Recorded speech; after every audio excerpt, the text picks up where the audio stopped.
के अलावा थे सनवाल थे और नैन थे, मलिक हैं, बहुत सारे पंगाड़ हैं, पवार थे, इसके शौकीन थे, दैया थे, सांगवान थे, डबास थे। पहले आप एक अच्छे इंसान हो। अगर आप अच्छे इंसान नहीं बन पाए ना तो आप किसी भी मजहब के लिए लायक नहीं हो। आपने आपका जो भी मजहब है ना वो फेल है। फिर अब जैसे मैं ऑस्ट्रेलिया में भी होता हूँ तो मैं एक पाकिस्तानी से ज़्यादा बेटर कनेक्ट कर पाता हूँ।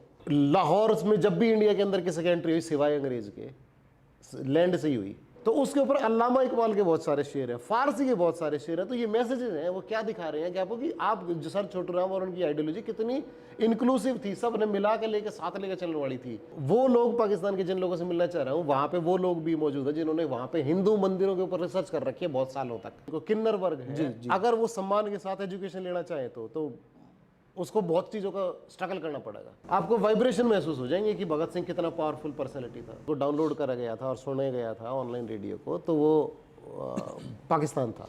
ऑस्ट्रेलियन रूल्स बहुत स्ट्रिक्ट है तंबाकू के मामले में। पाकिस्तान बॉर्डर पे एंट्री करने के बाद से ना तो मैंने अपने बैग को हाथ लगाया ना मैंने अपनी जेब में हाथ डाला। वो कब पीते हो आप? हाँ, कभी कभी। माताएं और भाषाएं बेटों से बड़ी होती हैं।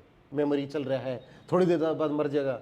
उनमें से किसी भी आदमी ने उस दर्द के बारे में बात नहीं करी। यार अच्छे मारे हैं भाई, शादी में आ रहा है तू, शादी की बात कर, फालतू की बातें नहीं करेंगे। आईटी है तो हम आईटी की आईटी थे। छोटी क्लास के बड़े को मार दिया था। आपके बहुत सारे चर्चे हैं आजकल पाकिस्तान वाले भी।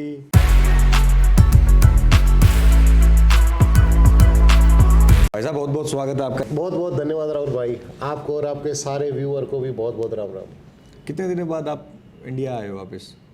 अब की बार 2 साल, पिछली बार मतलब कोविड की वजह से गैप ज़्यादा हो गया जी। ना तो हम आते रहे, मतलब कोशिश करते रहे कि साल में एक चक्कर जरूर करें। तो फौजियों की तरह गर्मियों की छुट्टियां या सर्दियों की छुट्टियां पुरानी इंडिया आ जाओ। हाँ, एक्चुअल में दिसंबर में बाढ़ की छुट्टी पड़े हैं जी। और दिसंबर में हमारा यहाँ ब्याह भी हुआ है, तो फिर ब्याह है ना अटेंड करने ताई लोगों से मिलेंगे। और मौसम भी आमतौर पर जाडे में यहाँ आंडे जैसे गर्मी में तो मुश्किल हो जाए, तो हम जनरली दिसंबर में आए हैं, दिसंबर जनवरी में। तो भाई साहब ये रॉयल स्टैग वाले गिलास में पानी पी के कैसा लग रहा है?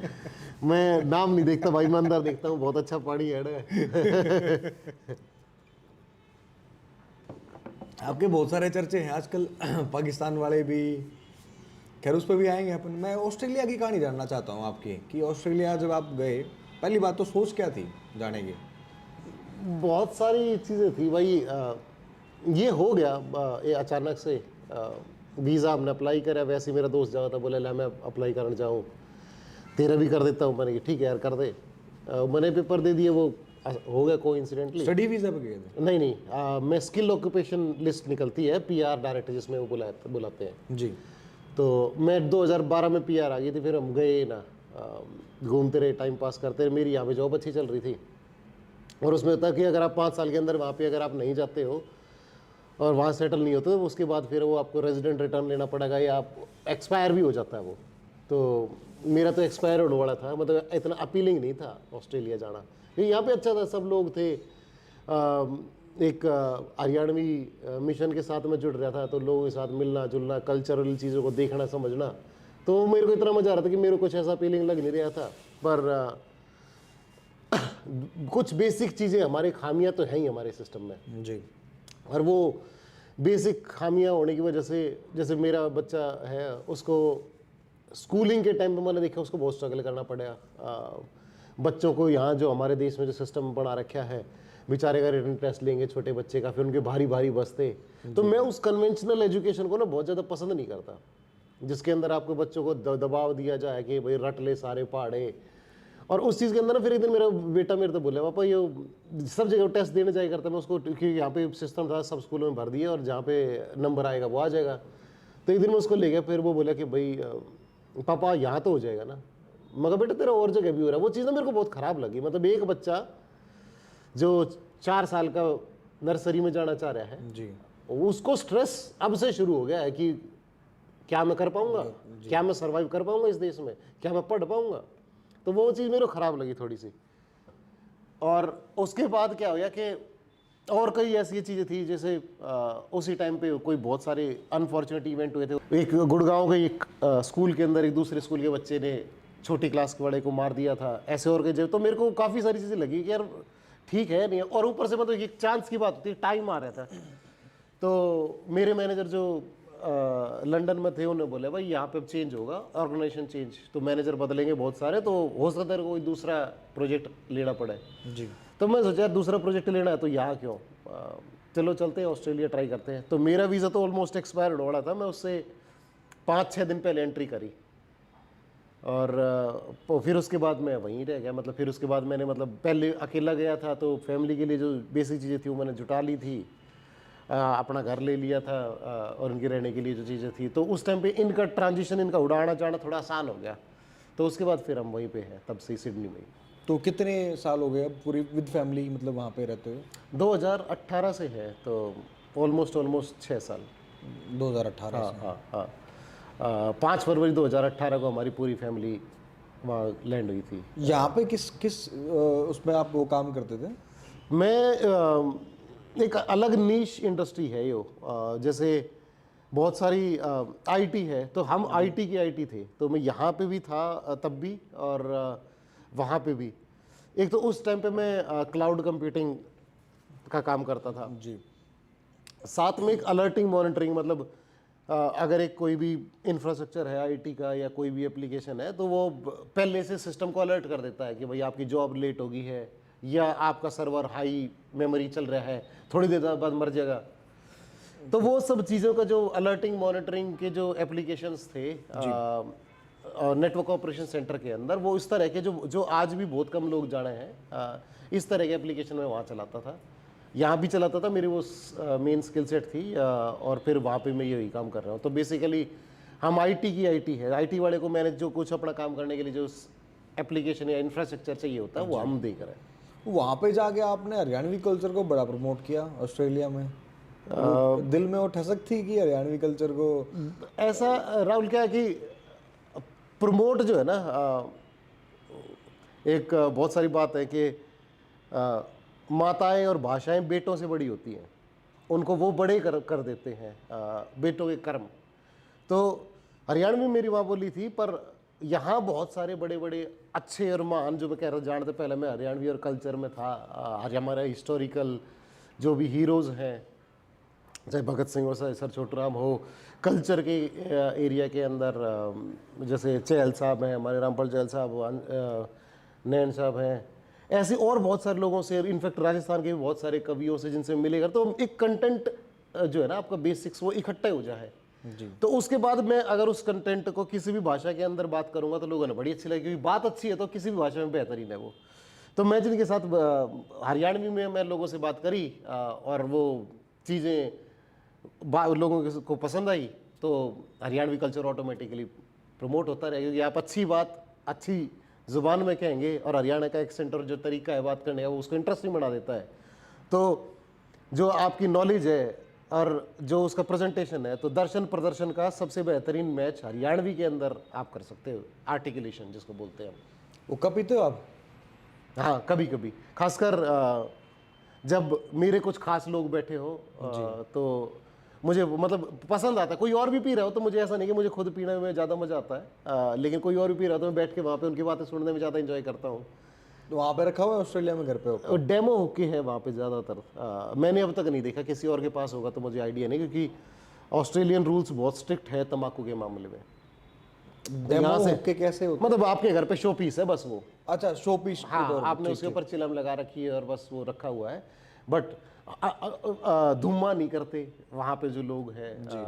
और लाइफ इतनी बिजी है तो किसी के पास हुक्का, एक आदमी कभी हुक्का पीना बस की नहीं, उसके लिए लोग चाहिए होते हैं उसको सुलगाने के लिए। तो वहाँ पे ज़्यादातर लोगों की लाइफ ऐसी है कि भाई मंडे टू फ्राइडे दौड़ रहे हैं, तो वो इतने ज़्यादा प्रैक्टिकल नहीं है हुक्का उन कंट्रीज़ के अंदर। और दूसरा, तंबाकू के ऊपर रिस्ट्रिक्शन ज़्यादा है। कोई और कहीं पे खुद बना के पी रहा हो तो मेरे को आइडिया नहीं है, लेकिन मैंने इतने टाइम में जितने लोगों से देखा या खुद कोशिश भी करी, तो यहाँ का तंबाकू वहाँ पहुँच नहीं सकता, वहाँ बढ़ाना जलाना वो लंबा प्रोसेस हो जाए उन कंट्रीज से। बहुत सारे हम वीडियो देखते हैं, कई बार इंस्टाग्राम पे रील्स वगैरह आती हैं, जो हमारे युवा हैं जो कनाडा में ऑस्ट्रेलिया में अलग अलग जगह हैं, वो उनके पास हुक्के रखे हुए हैं, हुक्के पी रहे हैं, वहाँ हुक्के लेके गए हैं यहाँ से। हाँ, लेके गए होंगे इसमें। मैंने भी बहुत सारे ऐसे घर देखे हैं जिनके अंदर मैं जाता हूँ तो हुक्के रखे हुए हैं जी। लेकिन वो एक आदमी के बस का नहीं है उसको चलाना, तो वो भी ओकेजनली उनके जो कोई दोस्त यार इकट्ठे हो गए होंगे या उन्होंने किसी तरीके से सही या गलत तरीके सोर्स कर लिया होगा तम्बाकू।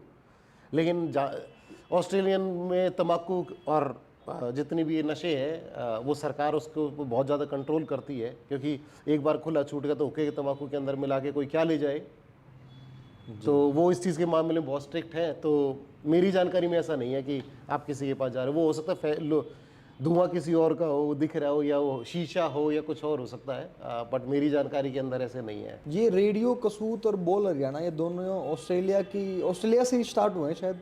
हाँ, इन दोनों को चलाने वाले लोग ऑस्ट्रेलिया में ही थे। एक तो अरुण मलिक है, उसके साथ थोड़े टाइम हमने काम भी करा उसके साथ, और फिर उसके बाद मैं बोल हरियाणा से भी जुड़ा। तो वहाँ मतलब हाँ है ऐसे विदेशों में जाने के बाद खास तौर पे जब आप अपनी ज़मीन से दूर होते हो ना, तो आपको अपने कल्चर के प्रति या किसी भी लोगों के प्रति ज़्यादा प्यार उमड़े है जी। और उसकी वजह से ही फिर लोगों के अंदर जब ज़्यादा वो हुआ तो इस तरह के इनिशिएटिव जो है शुरू होते हैं। और ये अच्छी बात है, हरियाणवी कल्चर जिस तरीके से है, मुझे लगता है कि कम से कम भी 8-10 अच्छे खासे रेडियो का स्कोप है अभी भी, और ग्लोबली अगर देखा जाए तो रेडियो का भी और किसी भी और मीडिया का। लेकिन हमें ये बहुत ध्यान रखना जो कि कोई भी एक रेडियो या मीडिया हाउस अगर आप चलाते हो तो साथ कमिटमेंट्स होते हैं बहुत सारे, आपके कंटेंट के प्रति कमिटमेंट जी। और जो वहाँ स्लिप हो जाता है वहाँ पे फिर वो चीज़ स्लो हो जाती है। तो ये बहुत आप सिर्फ एक कल्चर को अगर आप इकट्ठा वो करके अपने साथ लेके चलने की कोशिश कर रहे हो, तो लोगों के साथ उसके हिस्ट्री के साथ और गाने बजाने के साथ आपको बहुत ही न्यूट्रल और बहुत ज़्यादा इंटरेस्ट लेके उसके अंदर या पैशन आपके अंदर जज्बा होना चाहिए, तब आप उसको कैरी कर पाते हो। अदरवाइज़ तो कंटेंट या सही गलत को अगर हटा दूं तो कंटेंट तो आप किसी भी फेसबुक या यूट्यूब के ऊपर देखो तो भरा ही पड़ा रहता है। भाई साहब, ये सारी कहानी मैं धीरे धीरे समझने की कोशिश कर रहा हूँ और इसको सिरे से नीचे से कह लो चाहे ऊपर से कह लो, इसको सीरियल वाइज लगाने की कोशिश कर रहा हूँ हर एक चीज़ को। पर मुझे है ना वो एक चीज़ इसमें कहीं फिट नज़र नहीं आती, वो आइडिया पाकिस्तान जाने का। अच्छा, वो सोच मतलब वो कहाँ से उपजी, क्या था उस सोच के पीछे? पहले तो मैं सोच समझना चाहता हूँ, सोच कब देखो दिमाग में। जब हमारा अपना बोल हरियाणा रेडियो था तो हम उसके स्टेट्स देखते थे जी। तो एक टाइम तो ऐसे मतलब वो इंडिया के बाहर किसी और मुल्क के अंदर अगर उसको एप्लीकेशन को डाउनलोड करा गया था और सुना गया था ऑनलाइन रेडियो को, तो वो पाकिस्तान था। तो मेरे अंदर बड़ी क्यूरियोसिटी हुई कि यार ये तो बहुत बहुत ज़्यादा पॉपुलेशन है। और उसके बाद एक टाइम के बाद हमने देखा तो वो वहाँ लोग ज़्यादा सुन रहे थे और यहाँ कम हो गया था जी। तो पाकिस्तान के अंदर हरियाणवी है तो ये तो था ही था। फिर मेरे साथ लोगों ने बहुत सारे लोगों ने व्हाट्सएप ग्रुप में ऐड करना शुरू कर दिया जब लोग जानने पहचानने लगे, और मैं अलग अलग चीज़ों के ऊपर ना रिसर्च करने का बड़ा वो था। तो मैंने एक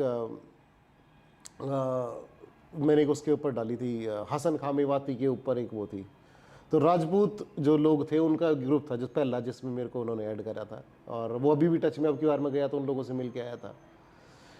तो उन लोगों ने मेरे को उसमें ऐड करा और वो जब उन्होंने सुना तो मैं पॉडकास्ट वाला सिस्टम उस टाइम तक इतना पॉपुलर था नहीं जी। तो मैं रिकॉर्डिंग करता था, वैसे ही घर पे बैठे हैं तो रिकॉर्ड कर दी कोई भी कहानी, शॉर्ट स्टोरीज, मोटिवेशनल स्टोरीज। तो ऐसे ही हसन खामेवाती की एक स्टोरी थी कि भाई ये हैं कौन, कहाँ से आए, तो वहाँ के राजपूतों को बड़ी पसंद आई तो उन लोगों ने मेरे ग्रुप में ऐड कर दिया और बातचीत करने लगे और एक लंबे टाइम तक रहा। बीच में कुछ टाइम के लिए फिर मैं जब अपने मतलब ऑस्ट्रेलिया गया तो मैंने ब्रेक ले लिया इन सब चीज़ों से और ग्रुप छोड़ दिए, पर उन लोगों के साथ मेरा कांटेक्ट, मेरा राब्ता लगातार बरकरार रहा। और ये वो लोग थे जिनको हम पिछले 7 साल तक 8-7 साल से ज़्यादा से जानता हूँ जी।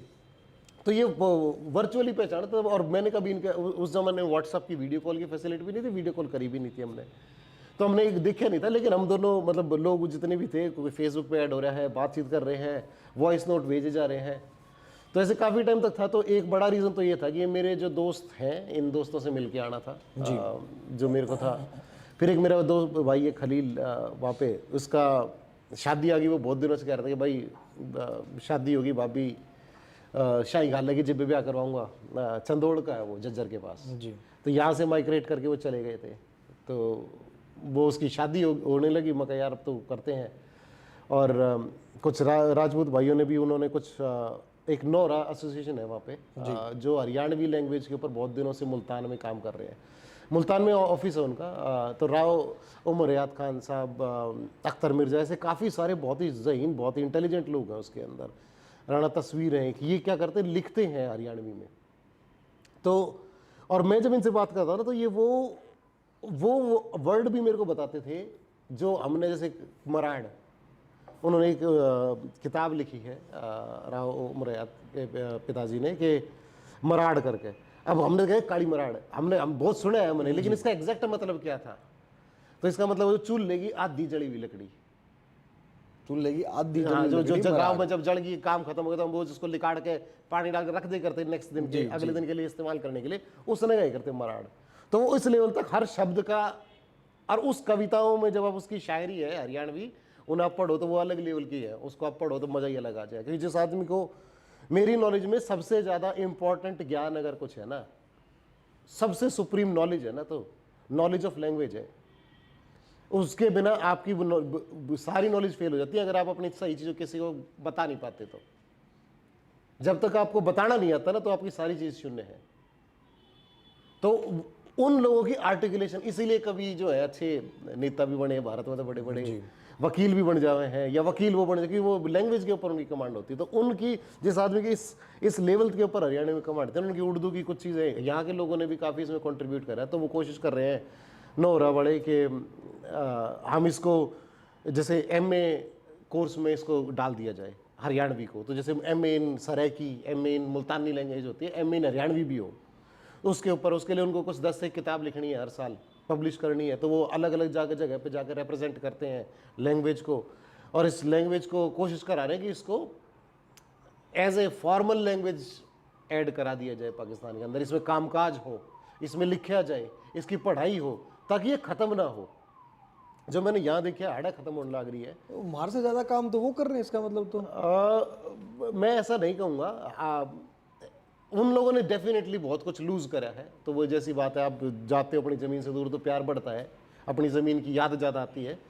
तो उनने ज़्यादा करा है, इसमें कोई शक नहीं है। बहुत मेहनत भी कर रहे हैं, खासकर ये जो ग्रुप है, अकबर चौहान है, ये काफ़ी सारे लोग जिनसे बहुत दिनों से कॉन्टैक्ट में हो। तो नोरा वाले बहुत लोगों ने इसके ऊपर काम कर रहे हैं आज भी। और नोरा का भी मतलब है NOHRA, जो इसका डेफिनेशन में भूल गया, इसका पूरा मतलब भी वो है। इसका फुल फॉर्म निकालते तो भी हरियाणवी के लिए कुछ मैसेज निकलता है। अच्छा, उसका भी कुछ इसका भी मतलब है। और नोरा नाम बारे जो कर नोरे में जा रहा हूँ जी जी। तो काफ़ी उन्होंने काम करा। तो उन लोगों के साथ मेरा बहुत, और मैं उनके साथ इसलिए भी जुड़ा क्योंकि जैसे वे अलग अलग चीज़ों पे काम कर रहे हैं। राव उमर याद पाकिस्तान के अंदर ट्रांसजेंडर स्कूलिंग के ऊपर बहुत काम कर रहे हैं, जो कि हमारे यहाँ पे भी नहीं है।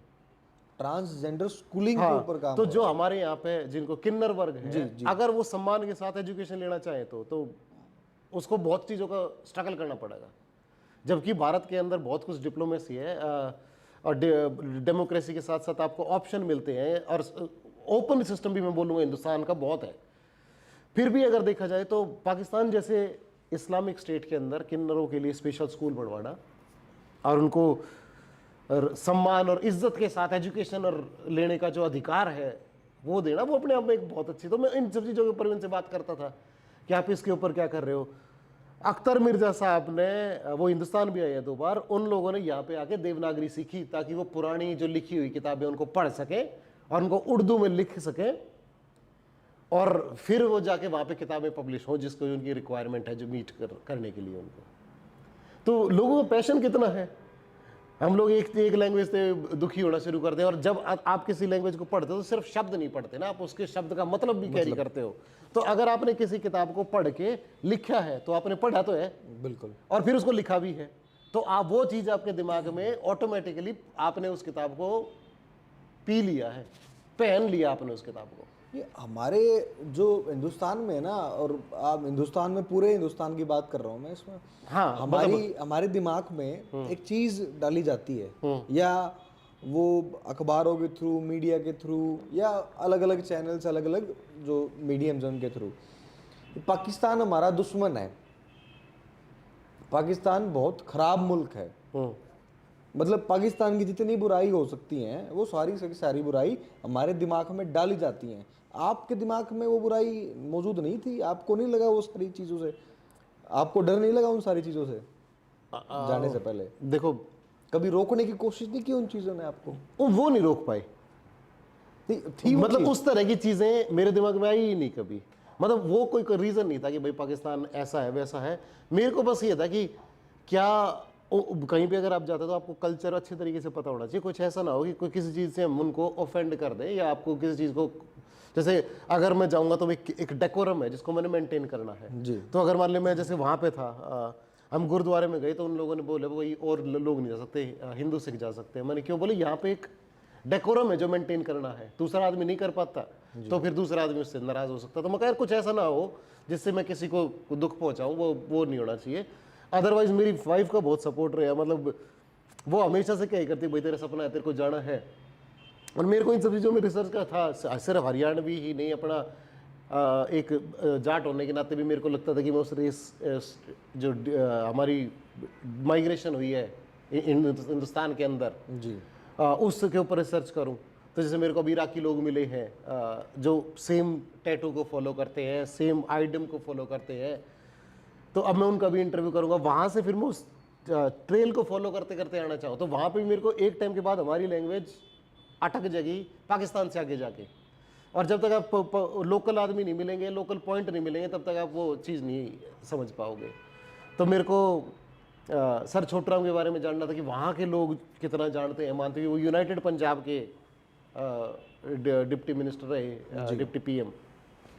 तो वो क्या है, वो उसको कितना मानते हैं, हरियाणवी वो क्या है, और वो हमारे बारे में क्या सोचता है, ये भी वहाँ जाके ही पता लग सकता है। तो फिर मेरे को लगा कि जाना चाहिए, मतलब ऐसा कोई रुकावट नहीं थी। और हर समाज के अंदर, हर सोसाइटी के अंदर अच्छे और बुरे दोनों तरह के लोग होते हैं, और ये आपके ऊपर है कि आपके पास कौन आता है। तो आप जैसे हो वैसे लोग आपके पास आते हैं। मेरे को फॉर्चुनेटली इतने मेरे दोस्त इंटरेस्टिंग तो है, मेरे को इस बात की बहुत खुशी है कि मेरे बहुत वैरायटी के दोस्त हैं, इंटरेस्टिंग है। लेकिन मेरे दोस्त इंटेलेक्चुअल बहुत हैं सारे के सारे। तो जो लैंग्वेज वाले हैं या किसी भी एरिया में काम कर रहे हैं, तो वो अपने एरिया के अंदर हिस्टोरियंस हैं, जो भी हैं, तो वो मेरे को, क्योंकि मेरे को ऐसी ही चीज़ें पसंद आती हैं। तो मेरे पास जो लोग होएंगे ना, वो उसको और कोई मुद्दा मिलता ही नहीं है किसी चीज़ के ऊपर बात करने के लिए। अगर वो अपने लय में है और अपनी चीज़ बता रहा है, तो वो लोग, पाकिस्तान के जिन लोगों से मिलना चाह रहा हूँ, वहाँ पे वो लोग भी मौजूद हैं जिन्होंने वहाँ पे हिंदू मंदिरों के ऊपर रिसर्च कर रखी है बहुत सालों तक, और जो चाहते हैं कि मैं अब उनके साथ जाऊं। और वो कह रहे हैं मैं तेरे को कल्चरल ट्रैवल कराऊंगा, एक मैं दिखाता हूँ तेरे को कौन कौन कौन सी चीज़ थी, तक्षशिला कैसे था, कहाँ था, जिनके हमने सिर्फ नाम सुने हैं, वो जगह कैसी थी और आज क्या। तो उन लोगों ने अपनी ज़िंदगी बिताई है उस चीज़ को पढ़ने में, रिसर्च करते हुए। तो मेरे साथ ऐसे लोग हैं जो यहाँ पे, जिनको आप प्रोफेसर तरह के जो लोग हैं, वो मेरे ज़्यादा दोस्त हैं। तो मुझे अपने दोस्तों से कभी वो लगा नहीं कि मैं ना जाऊँ उनसे मिलने। एक लाइन में अगर मैं आपसे पूछना चाहूँ, आपका टोटल पाकिस्तान का जो एक्सपीरियंस था वो एक लाइन में बयां करना चाहें तो आप कैसे करेंगे उसको? पाकिस्तान का एक्सपीरियंस अगर मेरे से आप पूछोगे ना, तो मैं सेम है। अब सेम है जब मैं कहूँगा ना, जब मैं कहूँगा बाकी वो बिल्कुल एक है, सेम है, तो उसके पीछे से मैं और बहुत सारी चीज़ें इसमें ऑटोमेटिकली है। तो आपने एक सेंटेंस में मांगा तो मैंने एक सेंटेंस में जवाब दिया, लेकिन उस एक सेंटेंस से मैं क्या आपको कहना चाहता हूँ कि हिंदुस्तान के तरीके से ही पाकिस्तान को देखने के लिए भी आपको कम से कम भी ना एक जन्म लगेगा, एक जन्म तो मिनिमम लगेगा। हिंदुस्तान की मैं कह रहा हूँ एक शायद 5-10 साल दिल्ली को समझते समझते लग जाएंगे अगर आप समझना चाहोगे तो। इसके एक हर ईंट के नीचे हिस्ट्री है, हर जगह पे कहानी है। वर्ल्ड की सबसे पुरानी सिविलाइजेशंस हैं हम, पुराना हिंदुस्तान। और लाहौर में जब भी इंडिया के अंदर किसी की एंट्री हुई सिवाय अंग्रेज के, लैंड से ही हुई, वो ही आए थे बस जहाज लेके जी। और वो जो भी आया वो सिर्फ लाहौर से ही आया, और कहीं से तो आने का रास्ता ही नहीं था। तो उन लोगों ने वो फ्रंट फेस थे, वो गेट थे जहां से हमारा कल्चरल क्लैश हुआ, कल्चरल अकोमोडेशन हुई, आपस में दोनों को एक दूसरे को मिले भी, और यही रीजन है कि हमारे भारत के अंदर जितनी भी उत्तर भारत में विविधताएं है ना, उसका एक बड़ा कारण बाहर से आने वाले आक्रमणकारी या मिशनरी या मैसेंजर, वो वहीं से आए और वहां से ये जो हरियाणा पंजाब के अंदर बहुत ज्यादा कल्चरल डाइवर्सिटी नजर आती है ना, तो सेम है। इंडिया पाकिस्तान बिल्कुल सेम है। दोनों के मुल्कों के अंदर बहुत सारे जो है अब बेसिक डिफरेंस भी होंगे, पर मेरे को लगता है जो चीज़ आप ढूंढते हो वही मिलती है। मेरे को लगता है कि कल्चर सेम है, हमारा खाना पीना सेम है। अब जैसे मैं ऑस्ट्रेलिया में भी होता हूँ तो मैं एक पाकिस्तानी से ज़्यादा बेटर कनेक्ट कर पाता हूँ बजाय के और किसी मुल्क के। हम रोटी खाने वाले लोग हैं, जो दुनिया के अंदर बहुत रेयर कम ऐसी सिविलाइजेशंस हैं जो रोटी खाती है। बाकी सारी दुनिया या तो चावलों पे या मीट के ऊपर है। हमारी एक खास पहचान जो ग्रैंड पंजाब है ना, जो जी, उसकी एक खासियत है, ये यहाँ के जो लोग हैं, जैसे पूरी जो बेल्ट है, जो मैं तो आपको पहले बता रहा था कि मैं इस पूरी रेस के ऊपर रिसर्च कर रहा था, ये वो लोग हैं जो रोटी खाने वाले लोग हैं, जो बेक करके खाते हैं, सेक के खाते हैं। बाकी सारे लोग उबाल के खाए हैं। ये हमारी अलग बनाता है हमें बाकी लोगों से, बाकी सभ्यताओं से। तो भाई साहब आप पूरी उम्र रहे हो हरियाणा में, रहे हो इंडिया में, आप ऑस्ट्रेलिया जाने से पहले, तो वह चीज़ मैं समझना चाहूँ, वह चीज़ दिमाग में क्यों नहीं आई उनके प्रति खटास जो हमेशा लोगों के बीच में दिमाग में लोगों का रहा है? वो सिर्फ एक बहुत सही सवाल है आपका ये जी, क्योंकि यहाँ इसका मैं क्रेडिट देना चाहूँगा अपने पूरी फैमिली को, जो कि पूरे फौजी उसके थे और बहुत डेमोक्रेटिक थे, बहुत अपनी मर्जी से, आपकी अपनी चॉइस है। मेरे पिताजी या उनके और जो दोस्त भी थे आस पड़ोस वाले भी, उन लोगों ने हमें हमेशा हमें सिखाया कि डू द राइट थिंग, जो सही है वो कर। और उसमें ना वो स्टार नहीं लगाया कभी इसके ऊपर कि आप कमजोर की मदद करो, स्टार अगर वो एक खास मजहब का है तो, आप किसी की मदद करो, स्टार अगर वो किसी जाति का है तो। ये जो स्टार थे ना जी, जो अनडिक्लेयर्ड, अनमेंशनड, बिना कहीं पे लिखे हुए भी लिखे होते हैं यहाँ पे, वो उन लोगों ने लिखने नहीं दिए मेरे दिमाग में। जो पढ़े जहाँ पे स्कूल में आसपास में, मैं कहूँ एक आदमी का पर्सनैलिटी, उसका व्यक्तित्व जो है ना, वो अकेला नहीं पढ़ाता, उसको पूरा समाज, स्कूल, उसके घर वाले जो पढ़ा उसने। मेरे मैं आज की डेट में क्या है मैंने नहीं पढ़ा तो मैं उसके बारे में ज़्यादा नहीं कह पाऊँगा, लेकिन मेरे ज़माने में CBSE किताबें बहुत इंटरेस्टिंग थी पढ़ने के लिए। और मैं इसके अपनी ग्रेजुएशन के बाद मैंने 2 साल सिविल सर्विस के लिए पढ़ाई करी जी। और उस दौरान भी एक एज एन, अगर मैं उस टाइम पे सही हो जाता, किसी वजह से कुछ दिक्कतें हुई, पारिवारिक दिक्कत की वजह से नहीं हो पाया, लेकिन अगर आप एक कलेक्टर भी बनना चाहते हो, मेरा IPS का वहम था कि मेरे को SP बनना है, तो अगर एक ज़िले को भी आप संभालते हो एज ए पुलिस, तो भी आपको अपने दिमाग से बहुत सारी चीज़ों को हटाना पड़ता है जो कि बायस्ड हो, जो कि आपको निरपेक्ष ना रखें, जो कि आपको किसी के साथ एक तरफ बिना बात में जाति धर्म के आधार पे अगर आप किसी के साथ भेदभाव करते तो आप न्याय नहीं कर सकते, अपनी जॉब के साथ जस्टिफाई नहीं न्याय नहीं कर सकते।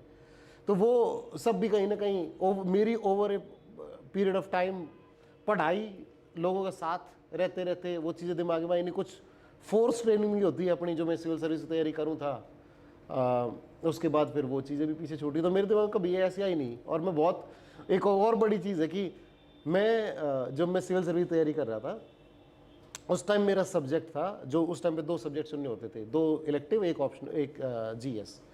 तो मेरे जो 2 सब्जेक्ट थे वो दोनों ही इसी से जुड़े हुए सब्जेक्ट थे, सोशियोलॉजी और फिलोसफी।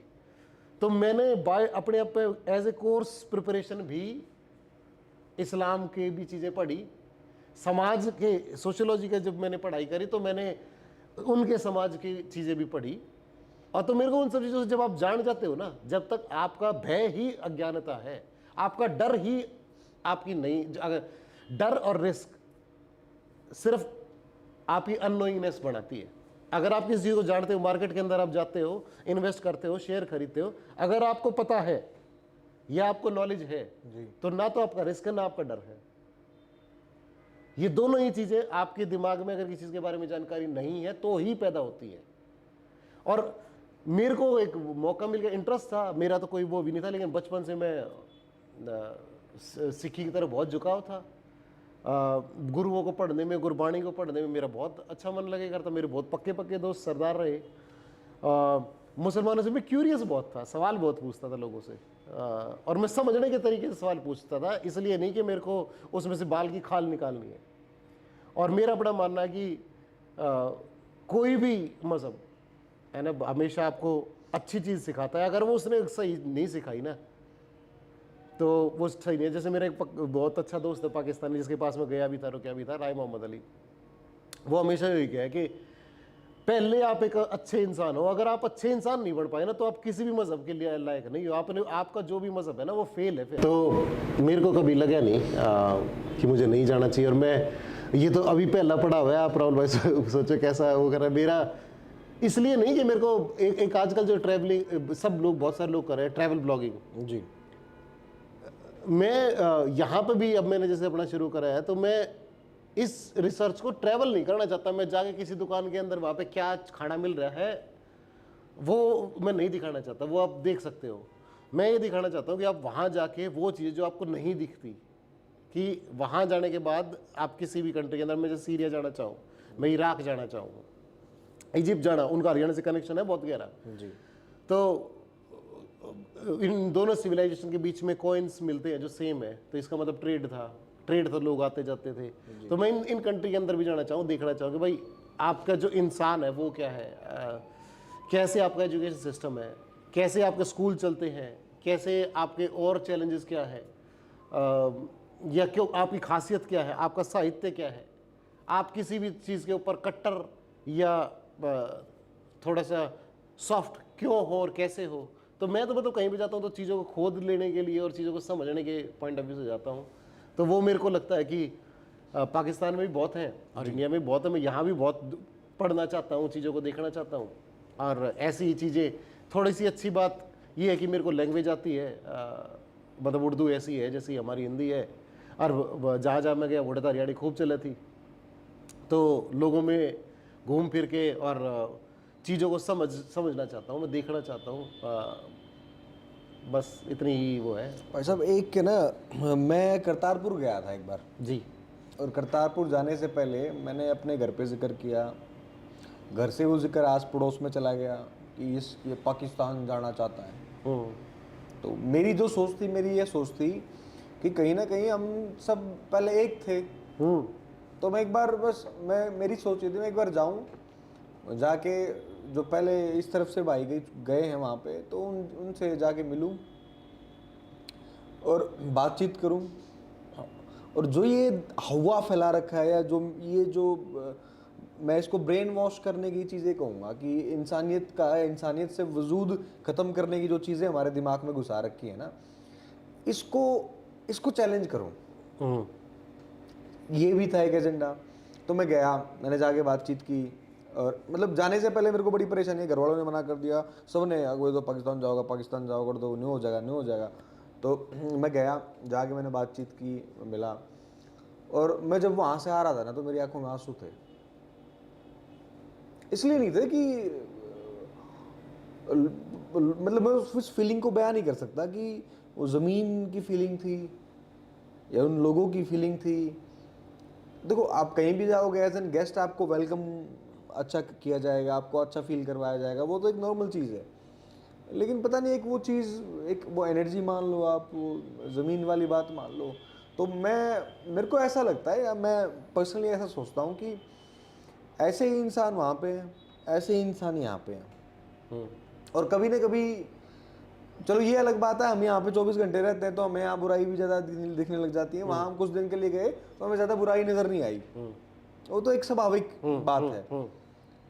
और ये जो फैला रखा है ना, ये जो मामला है, ये सारा इंसानों ने तो नहीं फैला रखा, ये मुझे लगता है। बाकी ऐसे ही वहाँ फैलाया, आप फैलाया इंसानों ने ही है, कोई और दूसरे प्लेनेट से तो नहीं आया। लेकिन वो जो इंसान है ना, उनके अलग मकसद है और अलग मंसूबे हैं। भाई साहब, अगर आप एक भाई को एक दूसरे भाई से आप लड़वाते हो एक घर में भी, तो आप इंसान तो लायक कहलाने के लायक ही नहीं हो। तो इस क्राइटेरिया से बात ठीक है, पर है डेफिनेटली डिफरेंसेस भी है।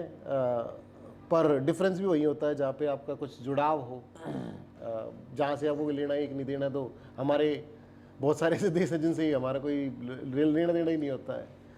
तो डिफरेंसेस भी हैं, पर डिफरेंस भी टाइम के साथ आए हैं। मेरे को अगर ये लगता है कि शायद सर छोटू राम और सिकंदर हयात खान टिवाणा साहब रहते तो उस दौर में तो पंजाब के अंदर कोई डिफरेंसेस थे ही नहीं, और पंजाब के अंदर तो बहुत ज़्यादा लोग मिल के रहते थे।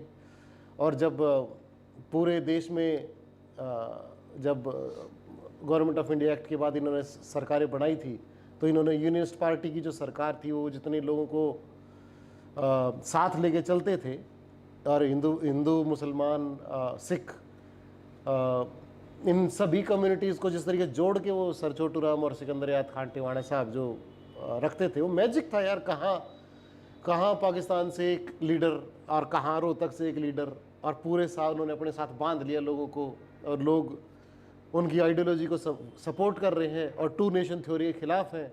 कोई दंगा कुछ नहीं था, लेकिन उनकी हमारा हिंदुस्तान का मुस्तकबिल ख़राब था, किस्मत ख़राब थी हमारी कि दोनों महान आदमी एक साथ बहुत एक शॉर्ट इंटरवल में दोनों फोत हो गए, गुजर गए वो दोनों। सिकंदर हयात खान साहब भी गुजर गए, उसके बाद खिजर हयात खान टिवाणा बने। सर छोटू राम भी भाखड़ा नंगल डैम के ऊपर साइन करने के बाद वो भी गुजर गए। अगर ये रह जाते कुछ जो मेरी हिस्ट्री, जो मेरी जानकारी है उनमें हिस्ट्री में कुछ बड़े कैरेक्टर है, महाराजा रणजीत सिंह रह जाते तो हिंदुस्तान का शायद बंटवारा नहीं होता। कुछ टाइम भी अगर वो रह जाते तो वो पंजाब एम्पायर का क्रैश होने पे आधा गेम मतलब हिंदुस्तान की तकदीर बदल गई। सर छोटू राम रह जाते तो ये जो मुद्दे हैं ये मुद्दे थे ही नहीं, और ये मुद्दे तो अब मैं लोगों के साथ जिनके पास मिल कर आया हूँ उनमें से पीड़ा होती है। आप सोचो तो एक माइग्रेशन करके जाना बहुत दर्द होता है जी। उनमें से किसी भी आदमी ने उस दर्द के बारे में बात नहीं करी। यार अच्छे में आ रहे हैं भाई, शादी में आ रहा है तू, शादी की बात कर, फालतू की बातें नहीं करेंगे। उन लोगों को जो उसको भगत भोगी हैं, ये जो लोग जो आप इसके बीच में जो मिर्ची लगाने वाले जो काम करते हैं, जो चाहते हैं कि ना बने, ये वो लोग हैं जो उस पीड़ा से, उस त्रासदी से, उस आग से जड़े नहीं है। जो जड़ा है उसको तो पता है ना कि भाई नहीं होना चाहिए ऐसा जी। जिसका कुछ ना गया, जिसके घर से कोई फौज में नहीं, वो जबरदस्ती का डोंडरा ज्यादा करेगा। जिसके घर में पार्टीशन का दर्द नहीं देखा वो कुछ और बात करेगा। जो फिट, ये क्यों है ना, जो फिट है वो दिखाएगा अरे योगा कर लो। अरे भाई मुड़ा नहीं जा रहा मेरे से, आप मेरी प्रॉब्लम समझो। अगर योगा कर ले, अरे जब मैं यही कर योगा कर पा रहा हूँ तभी तो मैं योगा छोड़ मैं नॉर्मल चलने लायक हो जाऊँ, मेरी तो जिंदगी उससे मैं सफल हो जाएगी। लेकिन जो फिट है ना वो आपको ज्ञान देगा कि ऐसा कर ले वैसा कर ले, तू कर पा रहा है इसलिए तेरे को बात आ रही है भाई।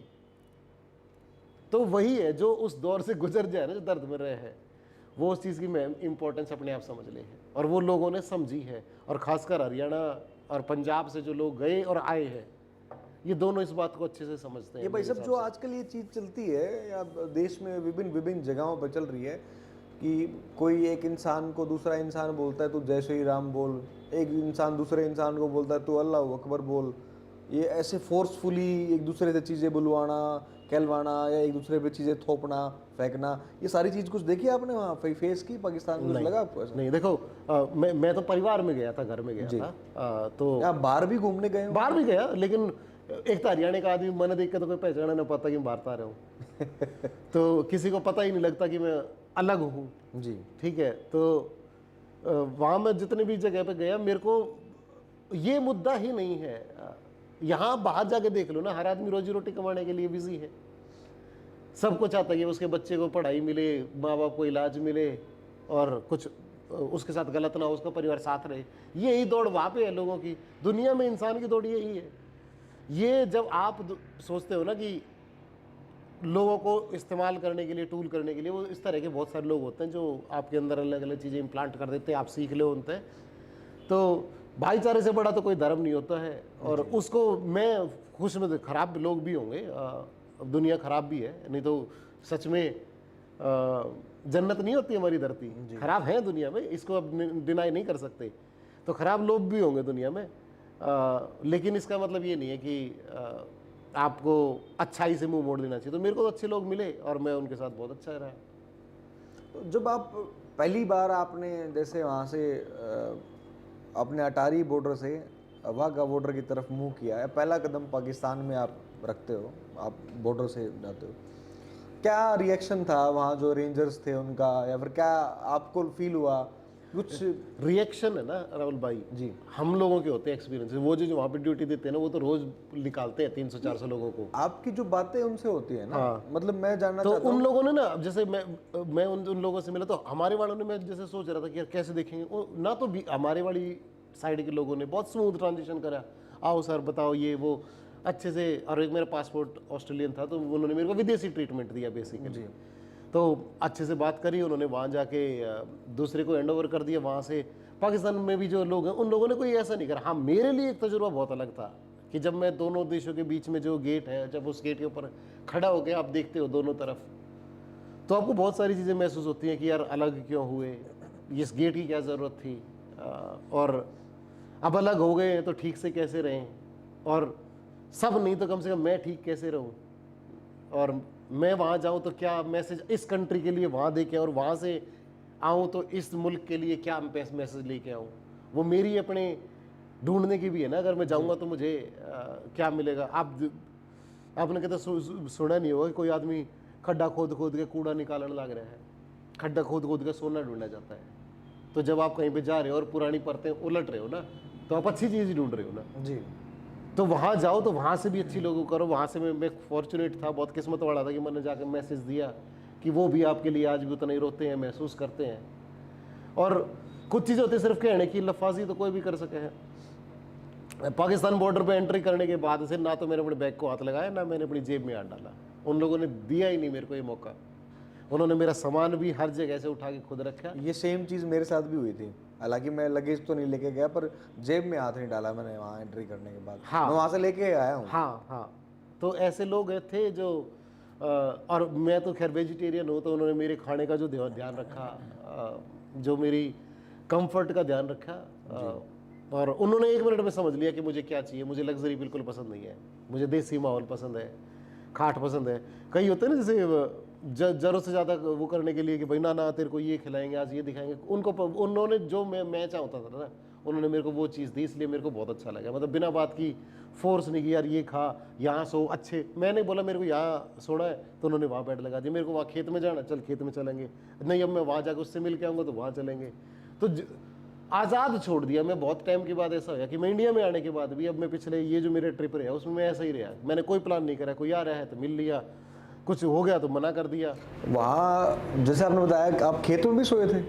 हाँ, उनका खेत में घर है, जिसके अपने दोस्त के घर गया था मैं। अच्छा, खेत में घर। तो खेत में आलू उगा रखे थे उन्होंने, तो बुलाया था ना, अपने खेत दिखाता हूँ। घर के पास से हाईवे कट रहा है, पर बहुत ही पीसफुल जगह है। जैसे कई चीज़ों के ना तरक्की के ना साइड इफेक्ट हैं जी, और जिस कीमत पे तरक्की इंडिया, पाकिस्तान, हमारे वाले जो देश ले है ना, वो ठीक नहीं है। जैसे ऑस्ट्रेलिया में मेरे को इसलिए अच्छा लगता है कि जो बचपन में गुड़गांव में हमारे खेत थे, तो उसमें जो चिड़िया कोको बोले करती ना, जी, कू कू कू कू, जी, जी, वो नेचर के साथ मेरे को बहुत अच्छा लगता रहना है। सबको ही पसंद है वो। लेकिन हमारे यहाँ पे पाकिस्तान में ना, मैं देख रहा था बैठा बैठा, तो बोले क्या देखे है यार, मगर यो जो चिड़िया है ना, जैसे काला काला होता था, चिड़ा और चिड़ी जो हमारे यहाँ की, जो हरियाणा की असली चिड़िया वही करती, मगर यार ये कम से कम भी ना 20 साल बाद देख रहा हूँ मैं। ये मोबाइल के टावर, पॉल्यूशन, इनकी वजह से ये खत्म हो गए बेचारे। खत्म हो गए। तो उसकी आवाज़ है ना, खाट पर लुटे रहो, चीची चीची, चिड़िया घूम रही है। अच्छा, वो आवाज़ आपको डिस्टर्ब नहीं करती? और बहुत सारे शोर होंगे जो, लेकिन पक्षियों की आवाज़ से आपका दिमाग रिलैक्स होता है। तो मैंने बड़ा मजा आया उड़े। और वो माहौल उनके घर के आसपास नहीं थे जैसे हमारे भी यहाँ। वो ही चीज़ आपको एंजॉय करने के लिए कम से कम भी 100 किलोमीटर दूर जाना पड़ेगा दिल्ली से तो। और वहाँ भी फैसिलिटीज़ ऐसी आ गई है कि सब जगह पे मोबाइल टावर और ये सब, तो असर तो पड़ा है एनवायरनमेंट के ऊपर। तो मेरे को वो जो स्लो लाइफस्टाइल है ना, वो बहुत अच्छा लगा। तो आलू भून के खाए चूल्हे में? नहीं, ये तो मैं यहाँ करता था, पर हाँ उन लोगों ने काफ़ी अलग अलग चीज़ें बढ़ाई हमारे लिए। मतलब कौन सी ऐसी नई चीज थी जो आपने वहां पे खाई, या नई तो नहीं कहना चाहूंगा, ऐसी चीज जो बहुत दिनों बाद खाई? खीस खाया मेरे को, मतलब यहाँ अब तो याद भी करूँ तो मेरे ख्याल में शायद 30 साल हो गए होंगे। क्योंकि वो खीस तो मौका होता है ना कि जिस दिन भैंस ब्याह होगी, उसके अगले ही दिन तक वो बन सकता है। उसके बाद खीस छेलड़े पहले शुरुआती दौर का है और बहुत न्यूट्रिशियस चीज़ है वो जी। और ये अरबी कल्चर में भी है, इसको खीस बोलते हैं और ये अलग अलग जगह पे वहाँ बिकता है। तो वो पता ना कैसे करा है, मैंने ट्राई नहीं करा, लेकिन मैंने दिखा है, बताऊँ भी तो लोग इसके बारे में। तो उनके वहाँ पे किस्मत में कितना होगा, सही टाइमिंग मेरी, और गा के दूध का खीस लेकर आ रहे थे मेरे लिए, और उसका अलग टेस्ट है बिल्कुल। खीस तो आप कभी भी खाओगे आपके ब्रेन के लिए बहुत है, वो आपके खोपड़ी के अंदर बहुत नरमाई देता है वो, तो वो बहुत अच्छा लगा मैंने।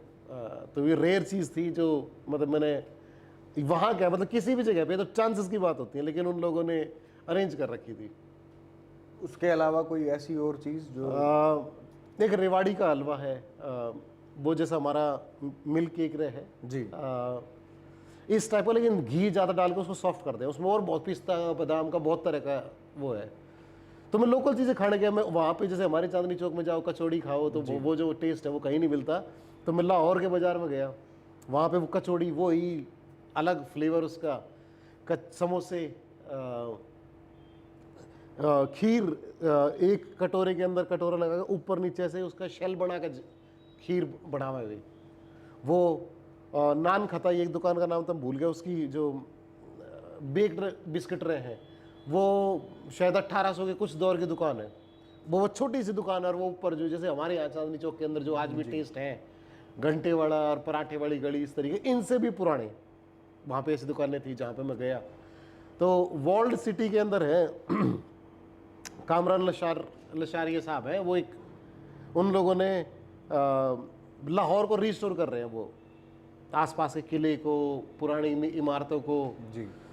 तो उनमें गाँव जो उन्होंने बनाया है ना वो का बहुत शानदार बनाया है। मतलब सच में आपको लाहौर को उसी दौर में पहुँचा दें वो कि अंग्रेज आने वाले के से थोड़ी पहले का जो दौर है।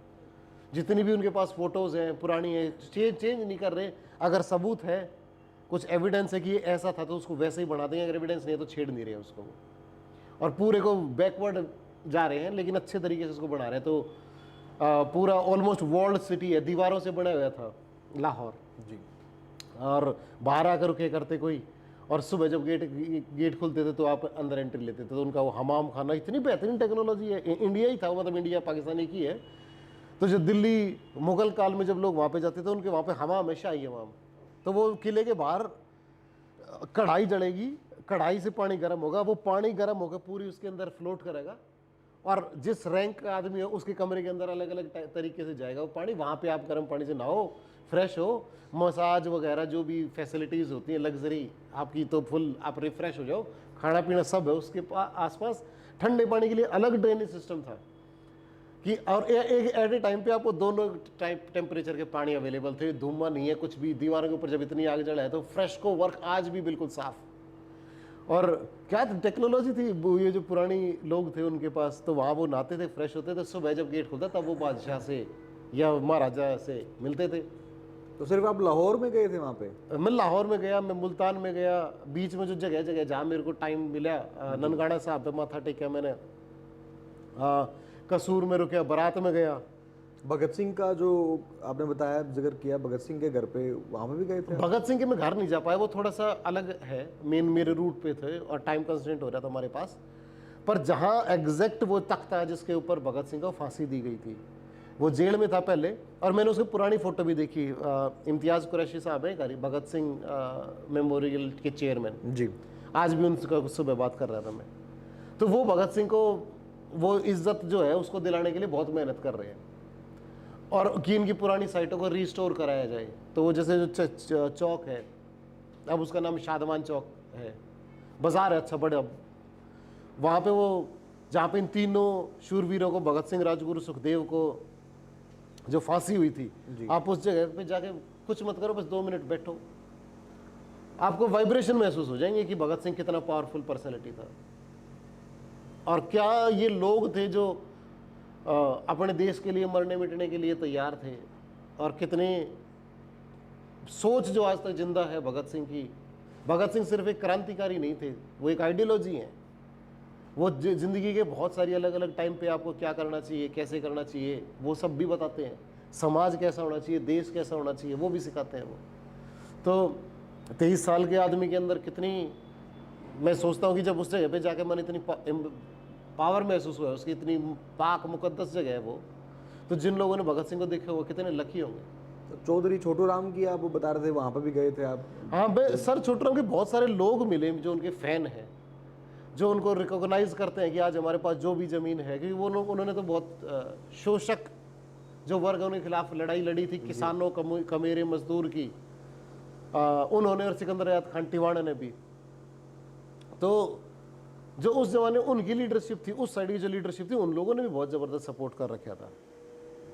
तो इन लोगों ने जो लड़ाई लड़ी थी उसकी वजह से इन लोग रिकॉग्नाइज करते हैं कि पूरे पंजाब के अंदर सर छोटू राम ने हमें ज़मीनें दिलाई, हमें जो अधिकार दिलाए, भाखड़ा डैम दिलाया, सिंचाई का जो अरेंजमेंट करा।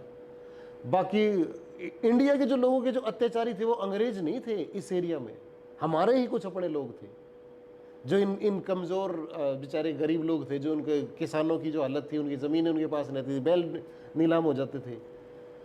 तो उन लोगों को, जो पुराने लोग हैं, वो उसको रिकॉग्नाइज करते हैं। दुख की बात ये है कि मैं वहाँ से आया जब, और मैं गया यहाँ पे सर छोटू राम के यहाँ पे समाधि पे, मेरे को बहुत दुख होया कि हमने उसको लुक आफ्टर नहीं करा। अब दूसरे को क्या कहें, जब हमारी अपनी वो है, जिस कंडीशन के अंदर आज वो जाट हीरोज मेमोरियल का जो समाधि वाला परिसर है, जो कंपाउंड है, उसके लिए आप और मैं, हम सब लोग दोषी हैं।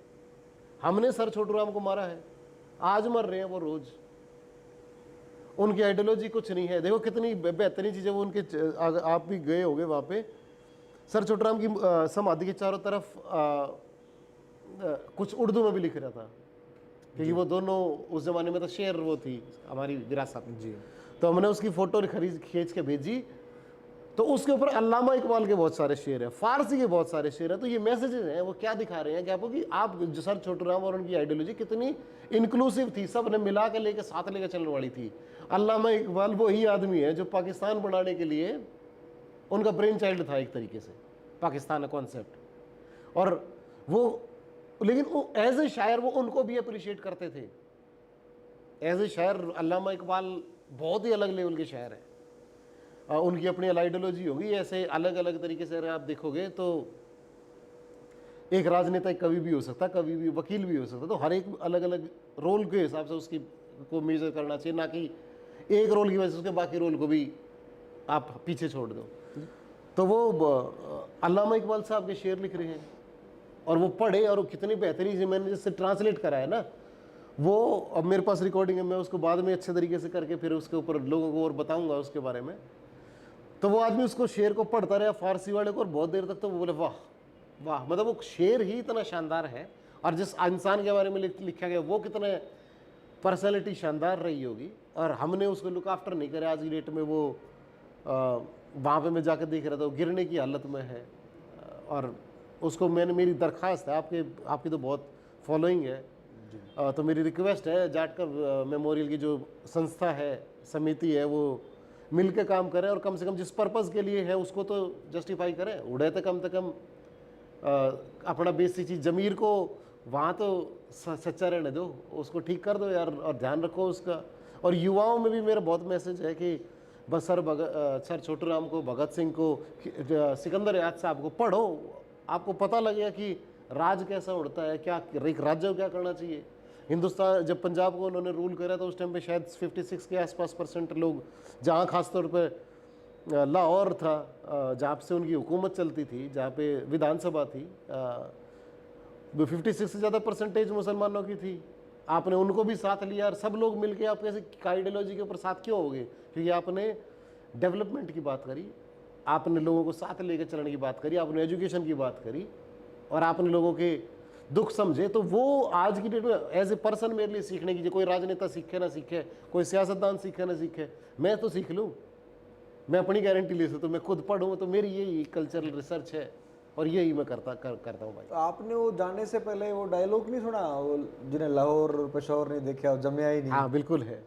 तो वो आपने वहाँ सुना था? ये वहाँ तो सुना ही है, और बहुत वाकई में लाहौर एक अलग हिस्ट्री है उस लाहौर की। मुल्तान भी मैं मानता हूँ बहुत शानदार जगह है।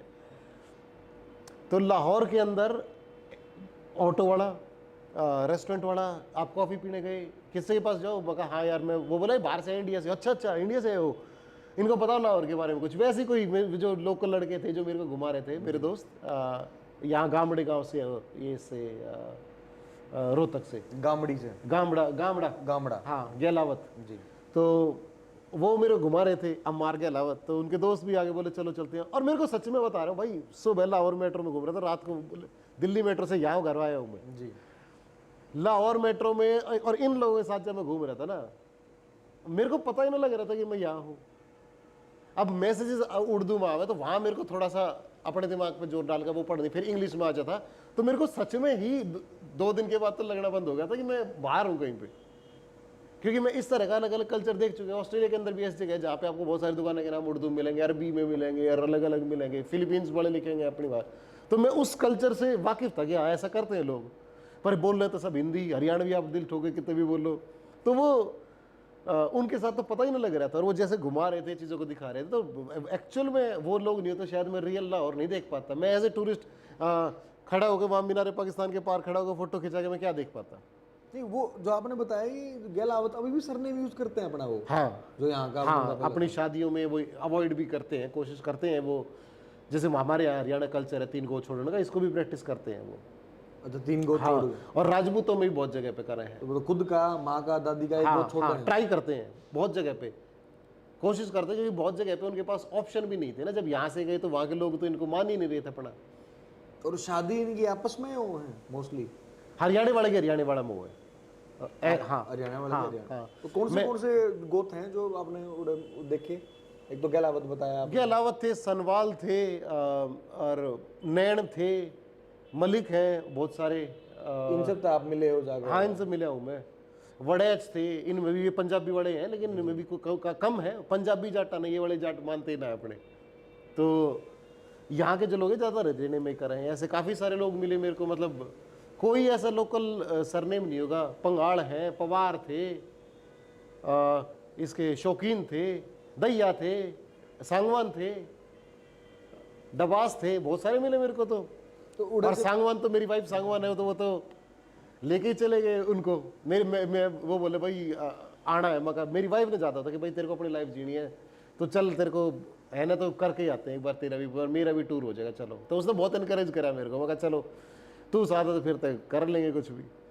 तो वहाँ पहुँच गए, तो वहाँ पहुँचने के बाद वो उन्हें पता लग गया सांगवाना ने, और इसके मामा जो है पूनिया थे, तो उन लोगों को पहले से वो था कि भाई हमारी छोरी आओगी तो वो सूट लेकर आना, मान देना। उन लोगों ने बहुत ज़्यादा वो करा, वो अब भी फ़ोन करते रहते हैं, वीडियो कॉल वगैरह। तो मानते हैं लोग अपने लोगों को भी मानते हैं, और हरियाणा के भी लोगों को मानते हैं, और इंडिया वालों को भी मानते हैं। आप अगर अच्छे से पेश आओगे तो लोग बहुत ज़्यादा दिल खोल कर आपका स्वागत करे हैं। नहीं, कोई आप वहाँ गए और कोई बुजुर्ग बैठा और बुजुर्ग से आपसी, मतलब आप जाते ही है, बुजुर्ग नहीं हो कि तुम अच्छा छोरे आ गया, हाँ। इस की बात, और मतलब हरियाणवी में हाँ हाँ हाँ, क्या बातचीत हुई कुछ? वो कोई किस्सा? वही दिलशेर, इसके दादा जी, अम्मार के चौधरी दिलशेर है, वो बोले दादा ने मिला के लाऊंगे। तो वो मैं गया तो बोले ये इंडिया तो आया गामड़े थे हैं, मतलब वो बुजुर्ग की आंख खुल गई एकदम से, बैठ जा बैठ जा बैठ जा, और बता गांव का। मका मैं गांव में तक ना गया, मैं शहर में था, ऑस्ट्रेलिया से आया हूँ ऐसे ऐसे। बोले यार जाओ तो बात कराइयो, मिलवाइयो, और क्या खाओगा? उन्होंने क्या क्या हमारे कढ़ी बनवाई, बहुत लजीज कढ़ी, मतलब शानदार। और उनका बहुत सारी चीज़ें तो ये है कि अभी तक पेस्टिसाइड और यूरिया वगैरह का इस्तेमाल कम करे हैं, अपने से बहुत ज़्यादा कम अपने से कम है, काफ़ी कम है, और वो आपको चीज़ों में ही पता लग जाता है। तो जैसे वो मेथी लेकर आए थे, तो उस मेथी की, कसूरी मेथी तो वैसे ही वर्ल्ड फेमस है जी, तो लेकिन उसके एरिया के आसपास की जो मेथी थी वो बहुत मेरे को अच्छी लगी। तो यहाँ पे भी अगर आप राजस्थान वगैरह चले जाओगे, उनके खाने का टेस्ट आपको अलग ही नज़र आता है, कि वहाँ तक अभी जो वो है ये यूरिया और केमिकल कम पहुँचे हैं खेती में, तो उनका टेस्ट आपने वो चमक बताई कि आंखों में चमक आ गई थी, इसका मतलब तो अपने यार दोस्तों को, अपनी जमीन को, अपने बुजुर्गों को उन्होंने 200 नाम बताया मेरे को, कि भूप सिंह था वहाँ पे, मेरा दोस्त था, मेरे साथ स्कूल जाता था। एक नौरे की जो मैं बता रहा था, राजपूतों ने भाइयों ने बुला रखा था मेरे को, तो एक बहुत बुजुर्ग से आदमी आए वो, तो उन्होंने लड़की आई है, बोले लड़की आई है वही मारी थे, तो उन्होंने मैं ऐसे टोकन और रेस्पेक्ट जो हरियाणा में देकर है, उनने मारते 100 रुपये दिए। और उसके बाद ना वो यूं आके बेर ने क्या सोचे, रुक कर हाथ पकड़ के वो बैठ गए, और फिर उनकी वो कहानी रुक जाती, फिर वो रुकता नहीं है बुढ़ा, फिर उसकी आंखों के आंसू और दिल का दर्द, फिर वो चलता रहेगा। वो क्या क्या थी कहानी, वो जानना चाहता हूँ मैं। फिर वो बता रहे थे, यार मैं आया था 10-11 साल का था, पीछे उसके चोटों के निशान भरे पड़े हैं, इंच की भी जगह नहीं है, और रोते ही रहे, वो रोते ही रहे बहुत देर तक, उनको बताना ही मुश्किल हो गया। फिर वो बोले 11 साल का था, 10-11 साल का मैं, और ऐसे मारा गया मेरे सामने, मेरी माँ मरी, मेरा बाबू मरा, और मेरे को पता नहीं क्यों छोड़ दिया। तो वो बुजुर्ग कहानी, और बहुत सारे बुजुर्ग कहानी, ऐसे भी लोग हैं जो कह रहे हैं यार हम तो बाद में आए, ऐसे भी बहुत सारे लोग हैं कि हम तो आगे थे, हम सोचा कि शांत हो जाएगा तो वापस चले जाएंगे, हमें क्या पता गेट बंद हो जाएंगे। और ऐसे भी लोग हैं जो कह रहे हैं यार हम तो 49 में आए, जब सब आ गए तो बोले यार तू भी चल, हमारा तो वहाँ पे कोई दिक्कत नहीं थी, हमारे गाँव में तो शांति थी, हम अच्छे से रहे, हिंदू परिवारों के साथ ही रहते रहे 2 साल, और कोई दिक्कत नहीं हमें। मतलब ये हर जगह नहीं थी, कहीं कहीं थी मारकाट, और मारकाट बहुत जगह पे थी और बहुत खतरनाक थी।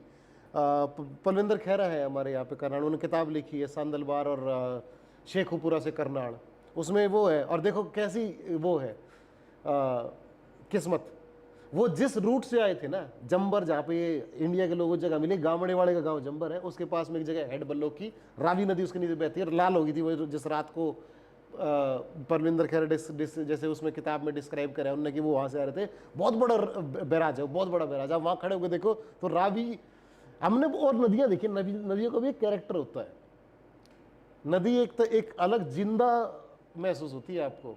तो हमने गंगा देखी, हमने जमुना देखी है, और कावेरी में तो साउथ में भी गया तो वो भी देखी, लेकिन जब रावी खड़े होते हैं तो आपको पंजाब महसूस होता है। रावी, झेलम, चनाब, जो हमारी नदियाँ है ना, इनके साथ कुछ कनेक्शन है, जो वहाँ खड़े होकर महसूस हो है बस वो।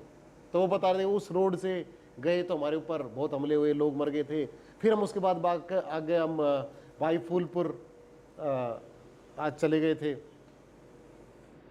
भाई फेरू, अब उसका नाम फूलपुर कर दिया, तो वहाँ चले गए थे। मैं उस गांव में भी एक रात रुका, मैं जंबर में भी रुका जहाँ पे लोग थे, और मैं हेड बल्लोकी पे भी गया, और हेड बल्लोकी के साथ में जो नहर खोद के उन्होंने टीले कर रखे, उसकी वीडियो सान न सूरज ढलता होता ऐसा लगे जैसे आप अफगानिस्तान के अंदर आपकी गाड़ी चल रही है। वो ज्योग्राफिकल चीजें भी बहुत है वहाँ पे देखने के बुजुर्गों लिए। में से है ना, कितने लोग ऐसे हैं जो यहाँ पे अपने गांव में आना चाहते हैं, अपना घर देखना चाहते हैं, अपने भाइयों से मिलना बहुत आए भी हैं। इब्राहिम मोहम्मद अली मेरे दोस्त, उसकी मम्मी माँ आई भी थी यार जी। हाँ, जट खोद के हैं वो इसके मेरा दोस्त, और उनकी माँ शायद दीनपुर की है, तो वो गई है, रह के भी आई है, 2 बार आई, अब नहीं मिलना, वीज़ा मिलने बंद हो गए, अब वीजा मिलना। हाँ। तो मेरे को तो मतलब देखो, दुश्मनी जम के करो पर इतनी गुंजाइश रहे, जब कभी फिर दोस्त बने तो शर्मिंदा ना हो।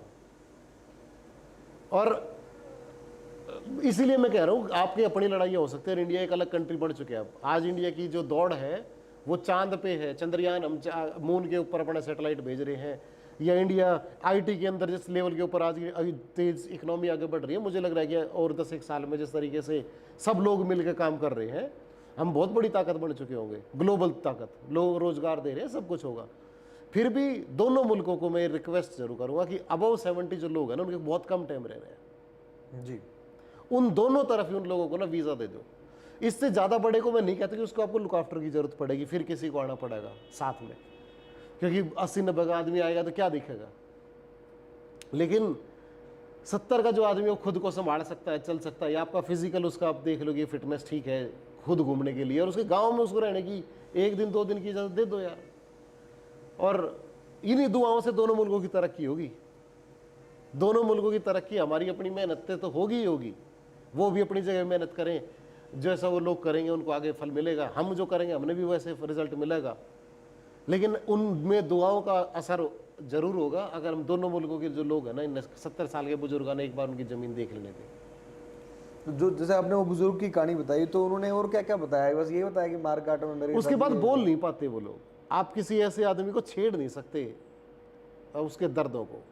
नहीं, दर्दों को तो छेड़ना ही नहीं, उन्होंने वो कहानी रोते अपनी रहे कितनी हैं, हाँ गाड़ी बताई उन्होंने, सब गाँव अच्छा, याद है उसके बाद वो रोते रहे। हाँ, फिर उसके बाद और भी था वो फंक्शन हमारा जो था, वो एक अलग पर्पज से था। तो हरियाणवी शायरी हुई, उन लोगों ने बहुत अच्छा मुशायरा करा, कवि बुला रखे थे उन्होंने, अपने वहाँ से शायर बुला रखे थे हरियाणवी में जो लिखते आए हैं बहुत, तो बहुत बेहतरीन शेर सुनाए। मैंने तो कई मगा जी ये मेरे को दिमाग में गूंजते रहेंगे, मैं इसकी रिकॉर्डिंग मैं सुनूंगा इसको बार बार जाकर, तो वैसे तो याद नहीं रहते, पर वो शेर उनके बहुत बेहतरीन, एक अलग हरियाणा पंजाब की जो शायरी है वो एक अलग तरीके की शायरी है, और उसमें दर्द के बाद तो शायरी अलग ही निखर के आती है। तो शादी कैसी थी वो? शादी में क्या क्या ऐसे हरियाणवी सारी चीजें? सारी हमारे टाइप की है इनकी। तो फिर शादी ऐसे है, पाटड़ा, जूते छुपाई, पीली चिट्ठी, और गांव को बुला के पीली चिट्ठी खोल ली जाएगी, पढ़ी जाएगी, फिर लगन लेके जाएंगे, बाती आना और बात वो तो सारा। हाँ 1,21,000 रुपये बात मिला मेरे दोस्त को,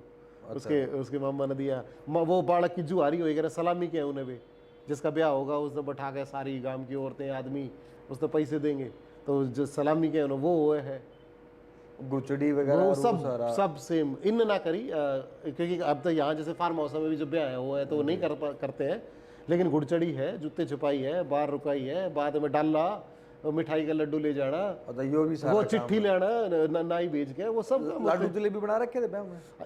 इनके यहाँ पे नहीं थे। इन्होंने इनके गेस्ट बहुत अलग वो थे, इन्होंने वो कर रखा था, जो अच्छा रेवाड़ी का हलवा था उस तरह की चीजें, और रिश्तेदार जो मिठाई जो पसंद कर रहे थे उस तरह की, लाडू जलेबी नहीं थी। और गांव में जो मैं गया, ये शहर के हिसाब से इन्होंने अपने गेस्ट के हिसाब से कर रखा था, लेकिन हाँ हर जो शादियां हैं ज्यादातर जो गांव में है उन सब के अंदर लाडू जलेबी ये सब काम होते हैं सारी। हाँ कमरा भर सेम जैसा हरियाणा है, आप मतलब पता ही ना लगता। बाजरे बुजरे की रोटी भी खाई आपने? बाजरे की नहीं खाई मैंने, गेहूं की बनवाई, तो वो बड़ी रोटी बना हुआ है। वो बोले कितनी रोटी खाओगा, मगर मैं तो 4 सुबह खाया करूँ, 4 साल न खाया करूँ। तो वो रोटी ला के धरी में देख के मगर यार इतनी, और घर के गेहूँ है उनके, तो मगर इतनी बड़ी, बोले तने तो कही थी तू 4 खाओगा, मगर मन के बेर मगर थारे गाँव में खावा कोई इतनी 4, बोले पुराने आदमी खाया करते 2 ही खा पाओ, मगर फिर मेरी भी 2 बना, तो मैं इतना ऐसा खतरनाक डाइट वाला दिख रहा हूँ क्या। तो बहुत बढ़िया। नूनी घी, हाँ नूनी घी, चटनी वटनी, हाँ चटनी, सारा सौदा सब वही है, सब वही है, सब वही है। तो मेरे समझ नहीं आता सारा सौदा ही सेम है। लड़ाई क्या की? उनकी नहीं, दीवारा की उनकी नहीं है लड़ाई। यहाँ जो लोग हैं उनकी भी नहीं है, और लड़ाई वहाँ जो लोग ये रह रहे हैं उनकी भी नहीं है। लड़ाई तो कहीं और किसी और की है। उन तक भगवान ना करे मेरी कदर उनसे पहचान भी हो, जान पहचान भी हो। मैं अच्छे लोगों से मिलना चाहता हूँ जो मेरे से अच्छे से मिले। जिनकी लड़ाई है उनमें हमें क्यों बात करनी, क्यों इंटरेस्ट करना। और कितने गांव हैं टोटली हरियाणा के और आसपास कितने? लाहौर की बात तो, मुल्तान तो पूरा ही हरियाणा का है। आप लाहौर मुल्तान किले का था क्यों? रिलैक्स हो गया तो मुल्तान के अंदर तो पूरा जो किले के अंदर बसा हुआ है वो सारा रोहतक का है। और डायलॉग ऐसे मारा है जैसे हमारे यहाँ पे हरियाणा के आदमी मारे करें, जैसे कोई क्या बात, तो जैसे कोई चले गए लेडीज, तो वो शैतान है पाए ना तड़े की धरती खींच रहे, तो वो औरत चलेगी वहाँ पे, बूढ़िया मतलब तैयार होकर तो जाओ यहाँ, तो तैयार होकर चलेगी औरत बाजार में, तो उसने बोला कि भाई सामान दिखा, लत्ते दिखा दे, यो दिखा दे, यो दिखा दे, बोले ना। तो नील पुलिस में लगा रही थी वो, तो दूसरे बोले हम तो उसकी दुकान पे जाए, तो वो इधर वाला रोहतक वाला दूसरे वाले तवाज में मार के बोला भाई सावधानी तो दिखाइए, पुराने भांडे के नई कली कराए अंडे बोला ये न पसंद ना आवे तेरा टाइम वेस्ट कर रहे हैं। तो ये बहुत शैतानी डायलॉग मारा है ये।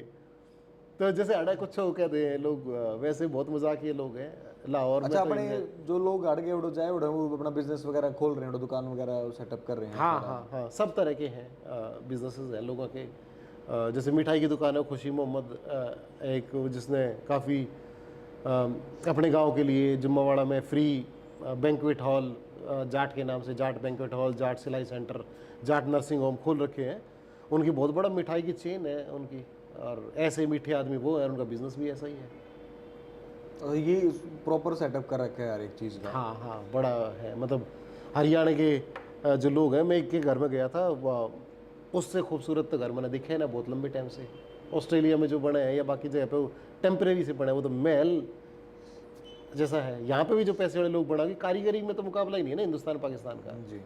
तो उस लड़के ने जो यूट्यूबर है वो, उसने जिस तरीके से बना रखा था, वो मॉडर्न और जो पुराने डिज़ाइन का जो कॉम्बिनेशन बना रखा था, बहुत इंप्रेसिव था वो, बहुत अच्छा लगा। मैंने कहा यार क्या मतलब, चीज़ें तो होती हैं लेकिन डिज़ाइन और सोच भी तो होती है। वो बहुत शानदार घर बना रखा था।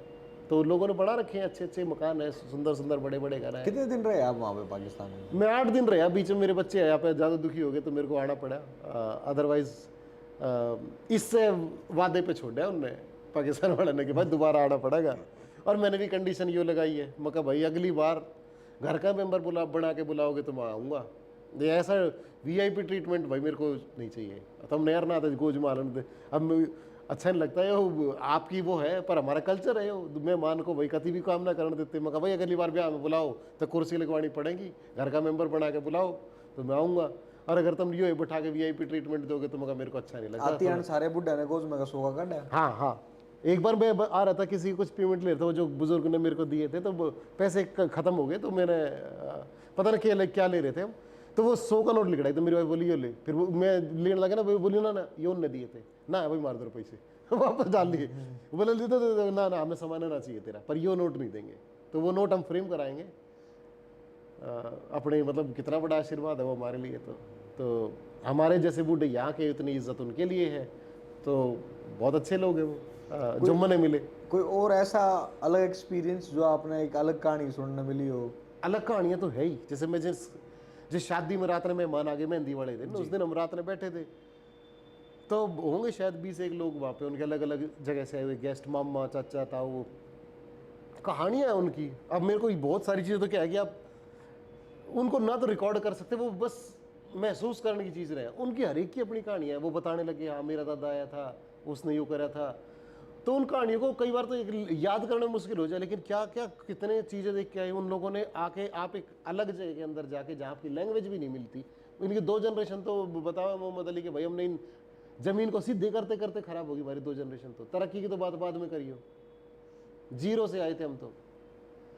और ऐसे ही जो वहाँ से लोग यहाँ आए हैं, तो बोले वो मेहनत करते करते हम तो, वो बहुत मेहनत करी है उन लोगों ने अपनी जगह बनाने के लिए, अपने बच्चों को स्टैंड करने के लिए। अब किसी धर्म के हों, चाहे यहाँ के लोग हों चाहे वहाँ के लोग हों, जो आए हैं ना वो छोड़ के तो आए हैं बहुत कुछ। अब वो लाहौर के अंदर गली गली सुरजन वाली है, हिंदुओं के नाम है। मुल्तान शहर के अंदर घर के बाहर जैसे आप आड़ा नहीं बनाए कर हरियाणा में, तो वो उससे छोटा मूर्ति रखे करते, तो उसको वो चुचकार के अंदर घुसे करते। लालाओं का शहर था वो, जैसे हमारे यहाँ भी बहुत सारे चांदनी चौक में भी लाला है, ज़्यादातर व्यापारी वर्ग है, तो वो उनके नाम लिख रहे हैं। आज भी मेरे तो पढ़वाते भाई यो के लिख रहे हैं, तो हिंदी में लिख रहे हैं, मैं तो पढ़ पाता हूँ उसको। जैन मंदिर है मुल्तान के अंदर, और जैन सिविलाइजेशन और बौद्ध सिविलाइजेशन का तो बहुत ज्यादा सामान सिंध के अंदर है। कोई बड़ा नॉर्मल हनुमान जी का, शिव जी का? हाँ, दुनिया भर के देखिए मैंने, बहुत सारे मंदिर। हाँ बहुत सारे तो नहीं जी, लेकिन जहाँ मैंने देखे लाहौर किले के अंदर भी यार रिस्टोरेशन होने लग रहा है, बहुत बेहतरीन काम हो रहा है। उनका सूर्य मंदिर है सिंध के अंदर, और एज इट इज़ रख रखा है, उसको छेड़ा ही नहीं है इन्होंने। अफगानिस्तान के अंदर जो पहला बुद्ध की मूर्तियों को जब उड़ा रहे थे, तो पाकिस्तान ले आया था उनको कि भाई वो हेरिटेज है जी, तुम इसको ऐसे मत करो, और तुम्हारे काम की नहीं है तो हमें दे दो। तो जैसे वो बम से उड़ा दी थी उन्होंने, तो किसी मूर्ति का हाथ टूट गया या कुछ टूट गया, उन्होंने एज इट इज़ कंडीशन में लाहौर म्यूजियम में रख दी। तो वो बोले तुम्हारे काम की नहीं है, हमारी तो कॉमन वो है, हेरिटेज हमारे कल्चर सेम है, तो हमें दे दो। तो ये लाहौर में लगा रखी थी, जहांगीर के ज़माने तक के कारपेट है उनके पास। और यो एक अच्छी चीज़ लगी मेरे को कि आप छू सको थे, जैसे यहाँ पे अगर कारपेट जहांगीर का होगा तो उसे शीशे में जड़ देंगे जी, तो वहाँ कोई ऐसा ना था। वो फॉरेन पासपोर्ट देखती तो आपको एक अलग ही सिस्टम कर देंगे वो, कि आपको एक अलग तरीके से करेंगे, आपको बाकी लोगों से भी, भीड़ भाड़ से भी बचाएंगे, और अच्छे से आपको चीज़ दिखाएंगे, कितना भी टाइम लो आप छू के देखो चीज़ों को। तो एक बहुत सूफी हुए थे वज़ीर खान, वहाँ पे वज़ीर खान की मस्जिद है लाहौर में ही। तो मैंने मेरे तो बोले कि वहाँ चलेगा तो उस पुराने शहर में से लेकर के जाना पड़ेगा। बोले वज़ीर खान की मस्जिद देख ले। मगर यार मस्जिद में मेरा बहुत ज़्यादा वो नहीं है इंटरेस्ट, मस्जिद वैसी होगी जैसी जामा मस्जिद है, मगर मैंने एक्सपेक्टेशन नहीं है कि मैं क्या देखूँगा। तो बोले चल देख ले, पर रास्ते में ही आ गई वो जी। तो मगर यार मैंने किला दिखा दे, वो बंद होने वाला था 4-4:30 बजे बंद कर दे। मगर जल्दी भाग।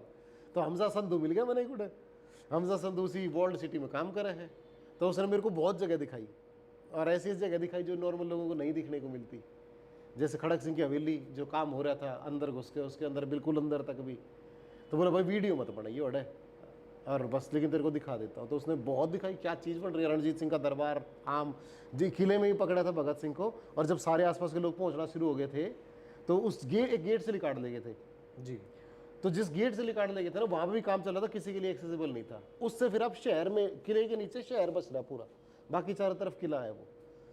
तो वो गेट से निकाल दिया उसने मेरे को, और वो यादें चलती हैं फिर जब आप उस गेट से निकलते हो ना, कि भगत सिंह को, तीनों को कैसे लेके गए होंगे, अंग्रेजों को कितना डर लग रहा होगा कि ये सारा अमृतसर और आसपास का होशियारपुर और ये उधर से लाहौर के भी जो लोग आने शुरू हो गए हैं, इन्हों कैसे डील करेंगे।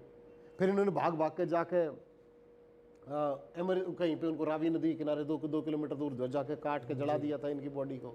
इनका अंतिम संस्कार फिर जहाँ पे करवाया, वो जगह गांव का नाम भूल गया, अगर मैं ठीक से याद आ रहा था, हुसैनी वाला है। हुसैनी वाला ही है। वो पाकिस्तान को मिल गया था। अब आज के लिए ये जानने के लिए बहुत जरूरी हुसैनी बात वाला है, तो इंडिया में ही है। अब है ना। हाँ जी। यही आपको बताना है, आप लोग मैसेंजर हैं आज के समाज से, लोगों को सही बात बताने के लिए। वो पाकिस्तान को मिल गया था, और आज नेहरू को हम क्या क्या समझते हैं, कितना पढ़ते हैं युवा पीढ़ी, उनको ये भी पढ़ना जरूरी है कि उन लोगों ने चौधरी लियाकत अली, जो यहाँ के पहले हरियाणा से जाके पाकिस्तान के प्राइम मिनिस्टर बने थे, उनके साथ बात करके बोले कि हमारे पास तो भगत सिंह कुछ नहीं बचा, लाहौर में फांसी हुई, पैदा वहाँ हुए, और हुसैनी वाले में अंतिम संस्कार। तो हुसैनी वाले गांव को हिंदुस्तान में लेने के लिए 12 गांव दिए थे, और उसको आज हिंदुस्तान में दिया ताकि हिंदुस्तान के लोग अपने दादा भगत सिंह के आगे माथा टेक सकें। ये कहीं तो एग्रीमेंट किया ना।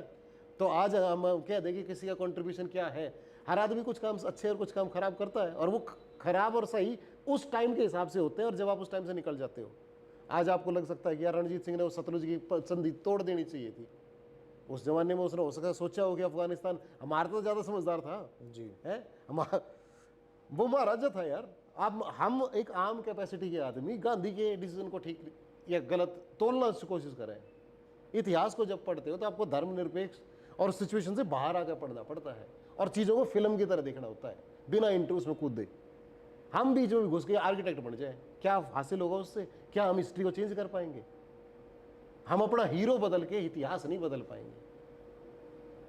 हमें हीरो को पहचानना चाहिए, सब हीरो को। उस दौर में जो लोग, जिसका आज आप नाम है कर रहे हैं, या जिसको जो कोई भी लोग जिसको पीछे धकेले एक दूसरे नए नाम को स्थापित करने की कोशिश कर रहे हैं, उस नाम में कुछ है तभी तो आप हटा रहे हो। तो आपको उसके नाम को समझना चाहिए ना, क्यों नाम था, उसकी अच्छाइयाँ क्या है। हर चीज़ के अंदर कुछ पॉजिटिव कुछ नेगेटिव होता है, आप वो पॉजिटिव चीज़ ढूंढें। और जो अपने हरियाणा के जो भाई हैं, या मैं भाई तो कि मैं उन अपने बुजुर्ग कह सकूँ, जो हमारे माता पिता समान है, उनको अगर पाकिस्तान अपने एरिया में अपने भाइयों से जाके मिलना है, या पाकिस्तान जाना है, किसी को किसी का इंटरेस्ट है, तो बेस्ट पॉसिबल क्या हो सकता है आपके हिसाब से? बेस्ट पॉसिबल तो ये तो है पॉलिटिकल विल दोनों कैड की। दोनों कंट्री के लोगों को, सरकारों को इस बात को समझना पड़ा। कॉरिडोर को, ये करतारपुर कॉरिडोर एक बहुत शानदार वो है, बट वो कॉरिडोर है एक, आप उस कॉरिडोर में ही हो बस आप। और मैं जैसे क्या, मैं लोकल बस में घूमया, तेथड़ में घूमया, उनका जो चिंची के है उससे छोटी जी, तो उसमें घूमया आप। चिंची? हाँ चिंची के है, वो चाइनीज मॉडल था कहता है। जैसे आपको आज कोई भी चीज़ आए तो आप दुकान में जाकर ना कोलगेट देते भाई, कौन सी पेप्सोडेंट दे दिया कोई भी, तो वो पहली जो गाड़ी आई थी उनकी ऑटो, उसका नाम चिंची था, तो उसके बाद उसका नाम चिंची पड़ेगा। अब वो अलग कंपनी भी आती है, लेकिन सब उन्हें चिंची गया, तो चिंची में घूमा मैं। तो लोकल देखना है तो लोकल में जाना पड़ेगा ना, फिर आपको गोलगप्पे खाने पड़ेंगे उड़े जाके, कचौड़ी खानी पड़ेंगी लाहौर के अंदर, और सोफिस्टिकेटेड भी जगह देखनी पड़ेगी। इनका 4-4 किले घर हैं DHC के अंदर, देखता रहा आदमी, देखता ही रह जा। मेरी बहुत ने कहा पवन ये गलत बात है, क्यों नहीं बोली, ऐसे ऐसे घर थोड़ी बनाने चाहिए। और वो आम आदमी है, मतलब न्यू ना है कि वो सारे राजा है, वह राजा भी होंगे ऑब्वियसली, पैसे वाले तो हैं ही वो, लेकिन वो जो एरिया है ना, उस एरिया के तो आसपास तो भी ना लिखने देते निखट्टू आदमियों को वो, और क्या बना रखा है वो देखते रह जाओगे आप। वहाँ की कॉफ़ी पियोगे तो अलग, मतलब क्वालिटी उस एरिया के हिसाब से वो अलग बना रखी है उनने। आम पब्लिक भी है, मतलब खुशकिस्मती रही, अच्छे लोगों से मिला, उन लोगों ने मेरे को खास जगह भी दिखाई। लाहौर का जो खास एरिया है वो ऐसे ही हमारा जैसा चंडीगढ़ हो गया, दिल्ली का वसंत विहार टाइप की, जो चाणक्यपुरी हो गया, जी के ऐसा है। तो और हर चौथी गाड़ी BMW X6, पैसे वाले लोग हैं वहाँ पे बहुत सारे। तो ये दिल्ली में ना है, मतलब रिक्शा के पीछे पीछे चल रही है मर्सिडीज। गोलगप्पे कितने हैं? 10 रुपए के कितने मिला है? हमने तो भाई पैसे दिए नहीं हमने तो खाए थे गोलगप्पे वाले भी को नहीं उसके। अच्छा, आपके साथ दूसरे भाई थे? मेरे साथ दूसरे भाई थे, चाय और ये सब, और उनका आपने पूछे तो चाय जरूर पीना भाई। ये मैं कभी भी जो भी लोग जाएंगे ना जी, अफगान नहीं बनाओ, पठान चाय मैंने तो अभी तक देखी थी। साउथ इंडियन चाय का एक अलग टेस्ट होता है जी।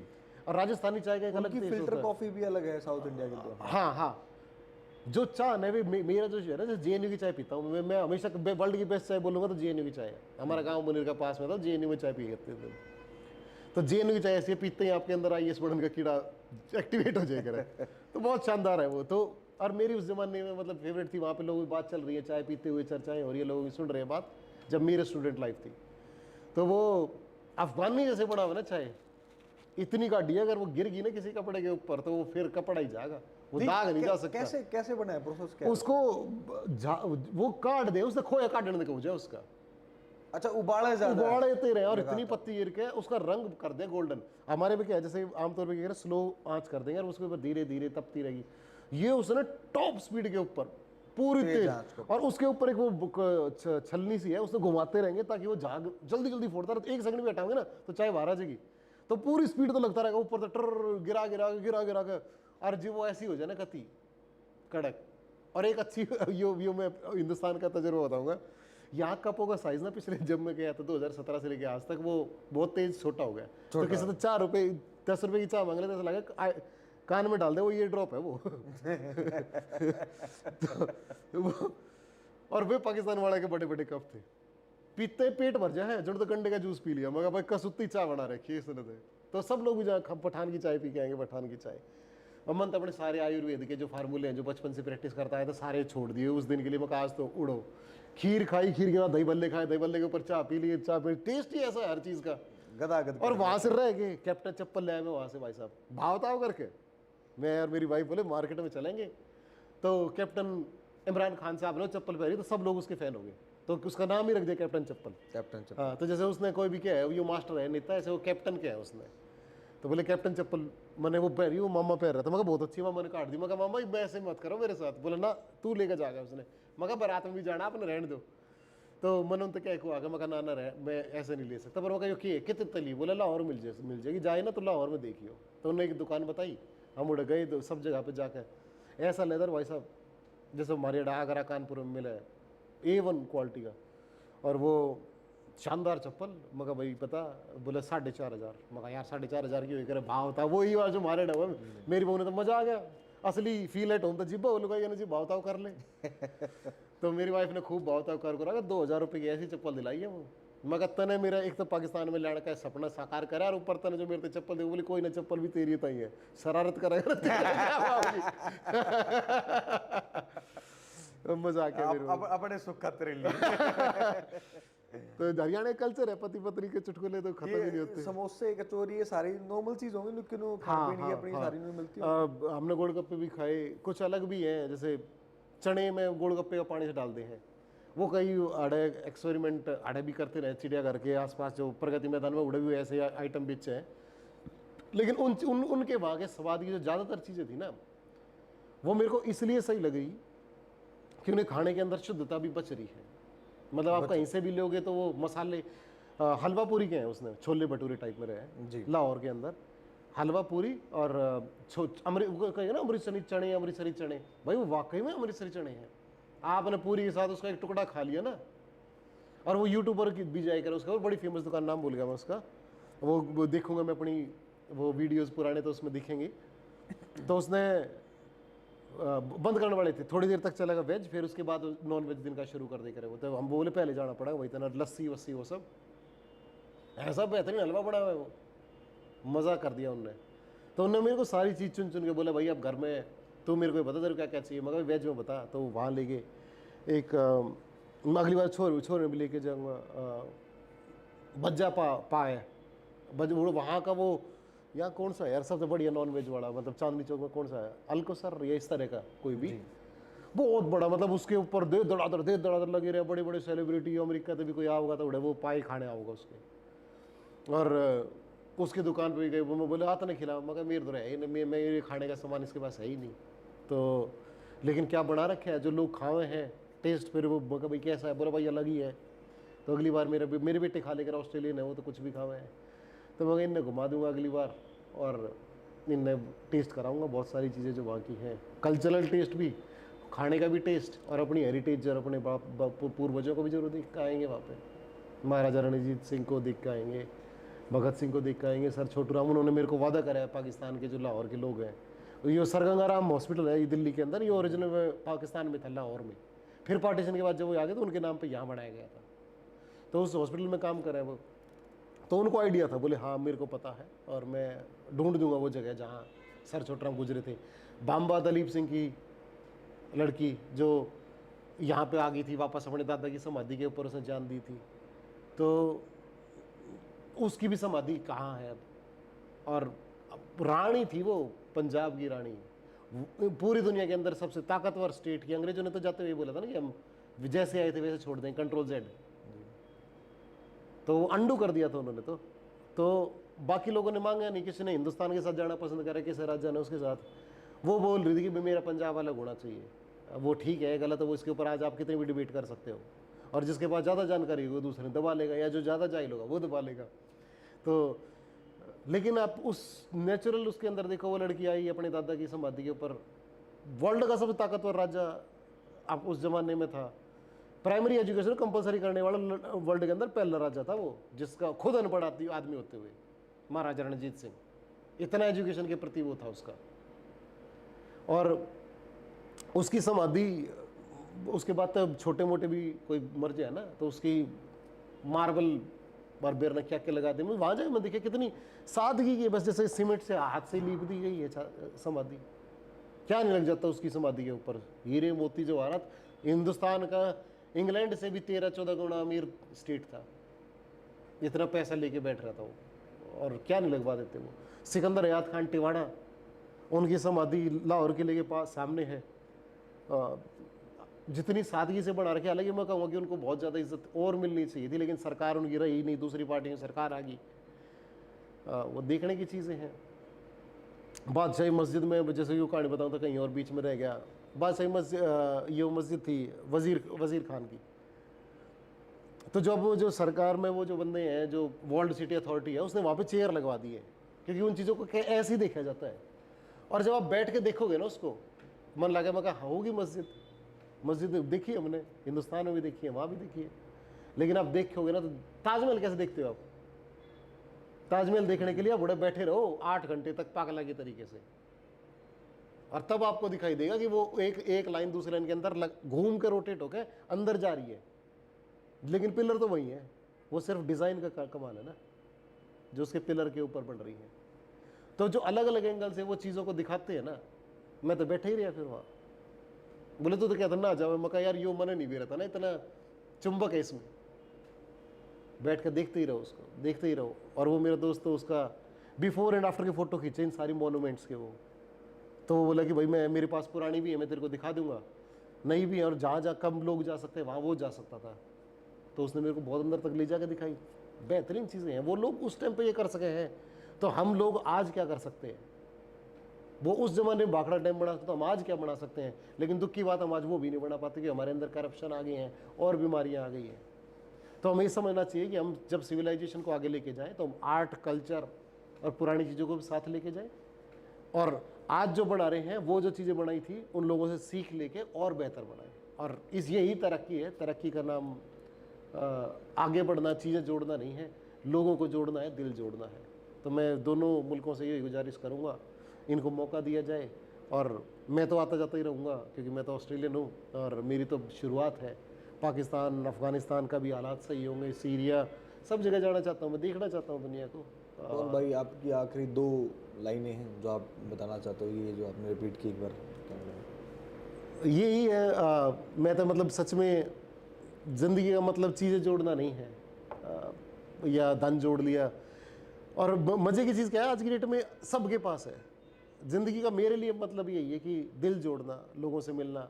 वो क्या था भाई, पाकिस्तान में जब आने लगे तो मेरा एक वीडियो बनाया उन्होंने कि भाई वो वहाँ पे वर्ल्ड सिटी में तूने बहुत देखा है तो तू बता। तो मैंने किसी को कह दी थी, वो बोला, वो उनसे भी बात हुई मेरी, बोले हमारे सीनियर ऑफिशियल तेरे से अगली बार मिलना चाहिए, मेरे देखने का नज़रिया अलग है ना। तो मैं किसी को बोल रहा था, बोला यहाँ नहीं जा सकता, मतलब एक गेट था, बोला यहाँ फ़ोटो मतलब। तो मैंने उसको कही, मैं कहा ये जो तुम्हारे अफसर काम कर रहे हैं ना, ये मेरे लिए कर रहे हैं, गोरों के लिए नहीं कर रहे हैं। उसको क्या पता तेरा लाहौर है या नहीं है, उसका लाहौर था ही नहीं ना, लाहौर तो हमारा था। और उसके अंदर जो आर्ट है उसको अंग्रेज अप्रिशिएट नहीं कर सकता है, हम अप्रिशिएट कर सकते हैं और कंपेयर कर सकते हैं। जयपुर से बाकी और उससे। मगर ये जो तुम काम कर रहे हो ना, ये सारा पैसा मुझ जैसे लोगों के लिए लग रहा है। हम वो आर्ट को देखने वाले लोग हैं जो उसको समझ सकते हैं।